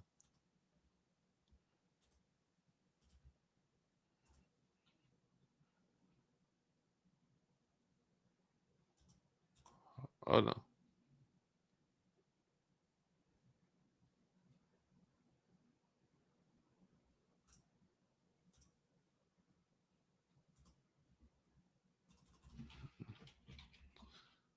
When do EV incentives? I'm going to tell you, you're probably going to see, we're not talking about tax credits. You're probably going to see huge electric vehicle incentives for the extended future because they're still building them and not many people want them right now. So you need to get like $25,000 off the price of some car or more. Like I said, with Milligan, she got she got almost 27,000 off. And then you would roll that over into a new car and you would lease it. And your payment's going to be high, but you're going to be in a good car. So if you lease a car and you end up with after you knock off that 25, 30, $30,000, and I would be just shopping multiple electric vehicle leases using our system. Again, at this point, you're either going to listen to me or you're not. So, I mean, I'm just going to assume you are. And you would just run multiple electric cars through our 25-to-5 system and see, all right, how much could I get off that one? Oh, they're saving me 15 grand. Nah, that's not enough. All right, let me go pick this Kia SUV. All right, how much can I get off that? Oh, 17 grand. Nope, nah, that's not enough. Oh, let me pick this one. Oh, they're giving me 22 off. All right, that's better. Let me see if I switch this car over to that, how much they would give me. And you're trying to get out of that car, but you cannot bring all of that negative equity over unless you already knock down this new car by $20,000 or $25,000 because the bank is not going to approve it. So you need something that you can save that kind of money off of and then come over to a lease and then, all right, forget about lowering your payment right now. You could lower your payment right now. You need to get out of that car into a better car for the same payment or similar payment. You're not lowering your payment. Only way you're going to lower your payment is to get rid of the car, ruin your friend's credit. But once you do that exercise, let me know where the gap is. Next time you see me live, jump on. Hey, Deshone, I did it. The gap is like $22,000. The gap is $30,000. If the gap's 30, then we got to see what we do there. But the long-term plan is I need to get out of this and I need to get into an electric vehicle that I can lease for 3 years so that I can bury all that negative equity into this car. And what it's going to be is it'll be like, all right, I'll knock 25 grand off the price. Normally my payment would be stupid low, like $250 a month, because I just knocked 25 grand off this, but I'm actually just putting the 25 grand from this Pacifica back on there. So it's still going to be around 700-800, but I'm driving a brand new car. And then once my 3-year lease is up, I can actually be done with this versus being in this for 78 more months. All right, so next time I'm live, jump on and, tell me you did the homework and we can see if we can actually, try to get you to some form or fashion of some type of end. Yeah, I'm not a fan of the electric car. Can't help you. Can't help you. I appreciate you being on here, but you should have not been a fan of this. How are we in a 2020? This is the part where we have to realize you have your friend tied to this car. And I'm telling you what you may be able to do to get her out of this situation and get out of this Chrysler Pacifica that is a car that is worth $20,000 that you have a loan on of $55,000+, and you're like, I don't like this electric car. I'm not a fan of it. I'm telling you, there's tons of them out there. We should not even have our friend on this deal. So be a quality friend. Don't be like the people who will come into the dealership, put their friend on the credit, on the credit. Hey, can you sign for me? I had one girl that would come in and she had her mom on one car, burned her mom, and they had somebody else from the church coming in here to sign for her to get another car because she burned her mother's credit. Didn't care about nobody. Do not be that person. You have someone tied. Your friend was nice enough to be on this horrible, terrible deal with you. Now you need to do something to show her you are trying to get her out of this deal, regardless of how you feel about the car, because you should be feeling terrible about the Chrysler Pacifica that you're in that we have an 80-month loan on. She is the one who put us in this situation and we are trying to go the best route. So how are you in the deal? Does the lease go from the day you got it to the anniversary day? It goes usually 3 years. How are you in the deal? When you're saying your friend is the one that put you in the situation,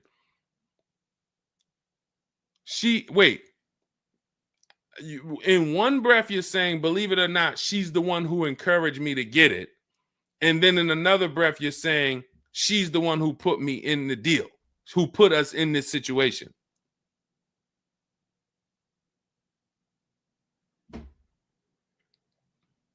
I don't care who put you in the situation. It's a horrible situation. So if you want, that is the only solution, and it may not even work. So let me just be clear. Lots of people on the show that seem to be very interested in your story. This is a very interesting story. There's not many times I had to jump on this show and hear something where I'm like, you're probably not going to end up with another car. You're probably going to be stuck in that car for at least 3 years, paying down the balance because you owe too much on it. And maybe you can lean on them to fix it, but there's no lemon law, so it's not like you can actually put it through a lemon law. So you might just be giving it back to them to fix, giving it back to them to fix. But you're in the loaner and your friend's on the paperwork. So that tells me the car was for you. It wasn't for your friend. So your friend signed for the car knowingly, may have encouraged you to get the car. Yeah, girl, I'll do it. Listen, I want to see you win. Look. Maybe didn't know what she was signing, didn't understand. All right, you're $775 a month. Can you afford that? Okay, yeah, I could afford that. Okay, perfect. All right, I'm going to sign for it. Didn't realize maybe it was for 7 years. and didn't realize that, oh, shoot, you're going to be paying 60 grand for this car, and didn't know, oh, this car is going to be in the shop, but it's your car because you're the one in the loaner. It's not her car. She's not in a loaner. So there's only one potential solution where you could even think about getting out of this car, because no one can get you out of a car that you're $30,000 buried in. There's no bank. You could have a 900 credit score, never missed a payment in your life. No bank is going to approve taking $30,000 from this Chrysler and putting it onto whatever new car you decide you want. You need to get a huge discount off of some car. There's no car that's going to give you 30,000 off or 25,000 off except an electric vehicle. So if I'm telling you something that may not even work, but it's your only route, that's all you got. You want to come up with something else, repo the car, ruin your friend's credit, I got nothing to do with that. My only job is to try to provide and advise a solution to when people tell me, this is my situation, this is my goal. Normally people have 2 or 3 options. You have half an option. Like, you ever play spades? 1 and a possible, 3 and a possible. You have none and a possible. The possible might not walk. But I'm telling you, do this exercise, and then we can see if that possible will walk. If it doesn't, you got no books. You stay in the car, and that's your only option. It's a bad situation. One of the worst I've ever seen. And I'm not saying that to beat you up. I'm saying that so you realize the severity of the transaction. So if I have to bite this bullet and I got to pay this car for the next 2 years, 3 years, it's because I'm in a bad situation. And then when I pay down this car, maybe I can make a different move in 2 years. And then I'll be much wiser before I make my moves, so that I never end up in this situation again. Okay? So for everybody who joined, this was great. Again, my goal is to keep you from ever making mistakes. Every mistake you make on a car transaction costs you thousands of dollars. There is no the least expensive mistake you could make is getting gap insurance when you didn't need it. Getting gap insurance when you didn't need it, you just paid probably $400 or $500. You didn't need it. All right, you lost $400 or $500. That's the least expensive mistake you can make on a car. Everything else is thousands of dollars, $2,000 mistakes, $5,000 mistakes, and more. So you can avoid every mistake by having a step-by-step checklist. If it's in Deshone's book, I do it. If it's not in his digital book, I don't do it. So there's no way I'm going to make a mistake. That's okay, TJ girl. We'll be back tomorrow. If I'm giving you a checklist, check, do this, check, check. You're doing everything I say do. There's no room for a mistake. You're not following an almanac. You're following a checklist. That's why my book is called Cars from Home, 7 Steps to Saving Time, Money, and Avoiding Dealerships. Step 1 through 7, check them off. You do car transactions mistake-free. You don't miss any money with your financing. You don't buy bad cars. You don't do anything that you're like, oh, was this good? No, it's a checklist. So normally it's $97. It's a digital book. So you can have it in your inbox in about 5 minutes, and you'll get it for 75% off as part of our welcome offer in my TikTok bio, Instagram bio, Facebook comments, or the YouTube comments. There's a link there. Just get there before that 2-hour countdown expires. Once it expires, it goes back up to $97, which is still worth every penny. You spend $700 on a home inspection. Why do you spend $700 on a home inspection when you might not even buy the home? Inspector might come back and say to you, you know what? Hey, listen, I got the report for you. Just so you know, that roof needs replacing. Those boards, the electrical system in the back, there's a lot of stuff that's not up to code. And then in the basement, you got some water coming in through the foundation there. Listen, house needs a lot of work. Here you go, $700. You and your family might not buy that house. Do you say to yourself, man, I wasted that $700, man, we could have kept our $700? No. You say to yourself, man, I'm glad we got that home inspection, man. We would have been in trouble. So this is how we approach cars. This is how people who I show you throughout the stream approach cars when they're working with cars from home. They're like, I want to make sure that if I can spend $24 and get Deshone's book, and that is my form of a home inspection, that's me guaranteeing I don't make a bad move, then I'm going to go spend that. And if I miss the $24 price and it's $97, then I'm going to go spend that to make sure I don't go out here and make a $5,000 bad decision. That's what we hold ourselves to. Thank you, Stephen Nash. Good to see you. So go grab your copy before the countdown expires. Get it for $24 instead of $97. It's in my TikTok bio, Instagram bio, YouTube comments, or the Facebook comments. And then use that step-by-step. New cars. Everything is in there for you to shop empowered, mistake-free, for you to be the prize. You deserve to be the prize. There is nothing else that you would spend $10,000 or $50,000 on, or some of you are going to get a $100,000 car. There's nothing else that you would go in spending that money on, and you wouldn't feel like you're the prize. You wouldn't go into the mall to spend $40,000 and say, y'all better get the velvet ropes. If you went into the mall to make a $40,000 decision, you'd be, hey, close this store down. I'm about to spend $40,000.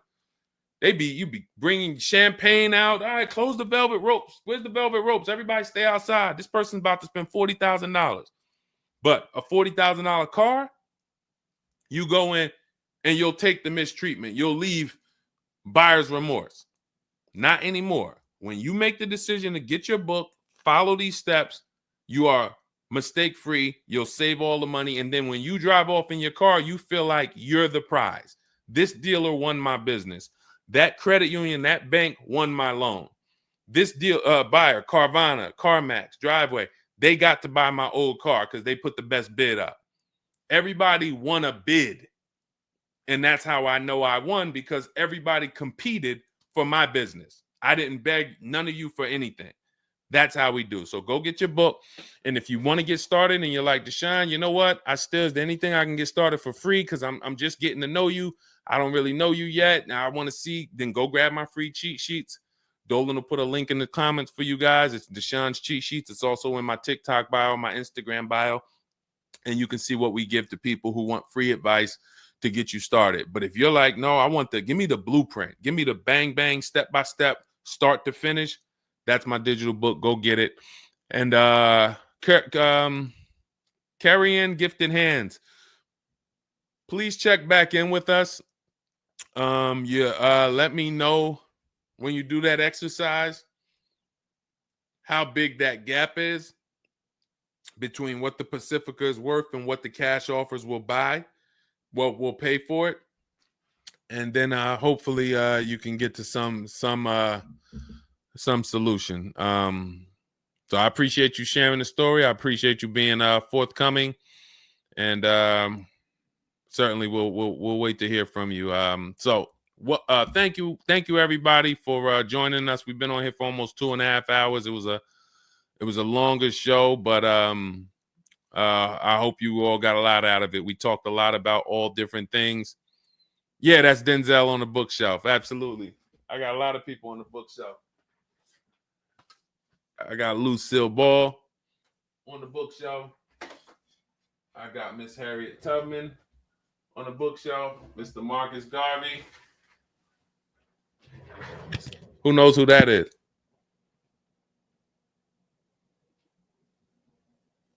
That's the great one.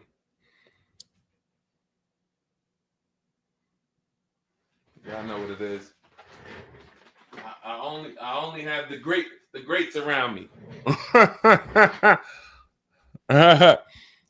Alexis Chu, you don't know who that was? Who could tell Alexis who that last person was? Man, you better get up on the honeymooners. Yep, that was, yes, TJ girl. Yep, Jackie Gleason. Yep, that is right. The great one. So yeah. So yes, so it was a pleasure. We'll be back. We'll be back for another show. When you see us, jump on, get your questions answered. For those of you who have my book, I want to thank you. Shout out to I saw a couple people say they grabbed their book and they were using they were ready to use it. I would get the paperwork through email, never received it. I need your help. I bought 2 brand new cars. I was told I would get the paperwork by email, never received it. So call the dealership. Call it. You bought 2 brand new cars. You said you would get the paperwork by email. You never received it. Call the dealership and, hey, where's my paperwork? Ask for the finance manager. Where's my paperwork? That's what you do. All right. So, all right. I'll let everybody go. I'm tired. I can't even get myself together. This is, I'm going to jump off and we'll be back. We'll be back for another show. Make sure you get your book in my TikTok bio, Instagram bio, the comments, or the Facebook comments or the YouTube comments. And I'll see y'all on another show. All right. God bless you.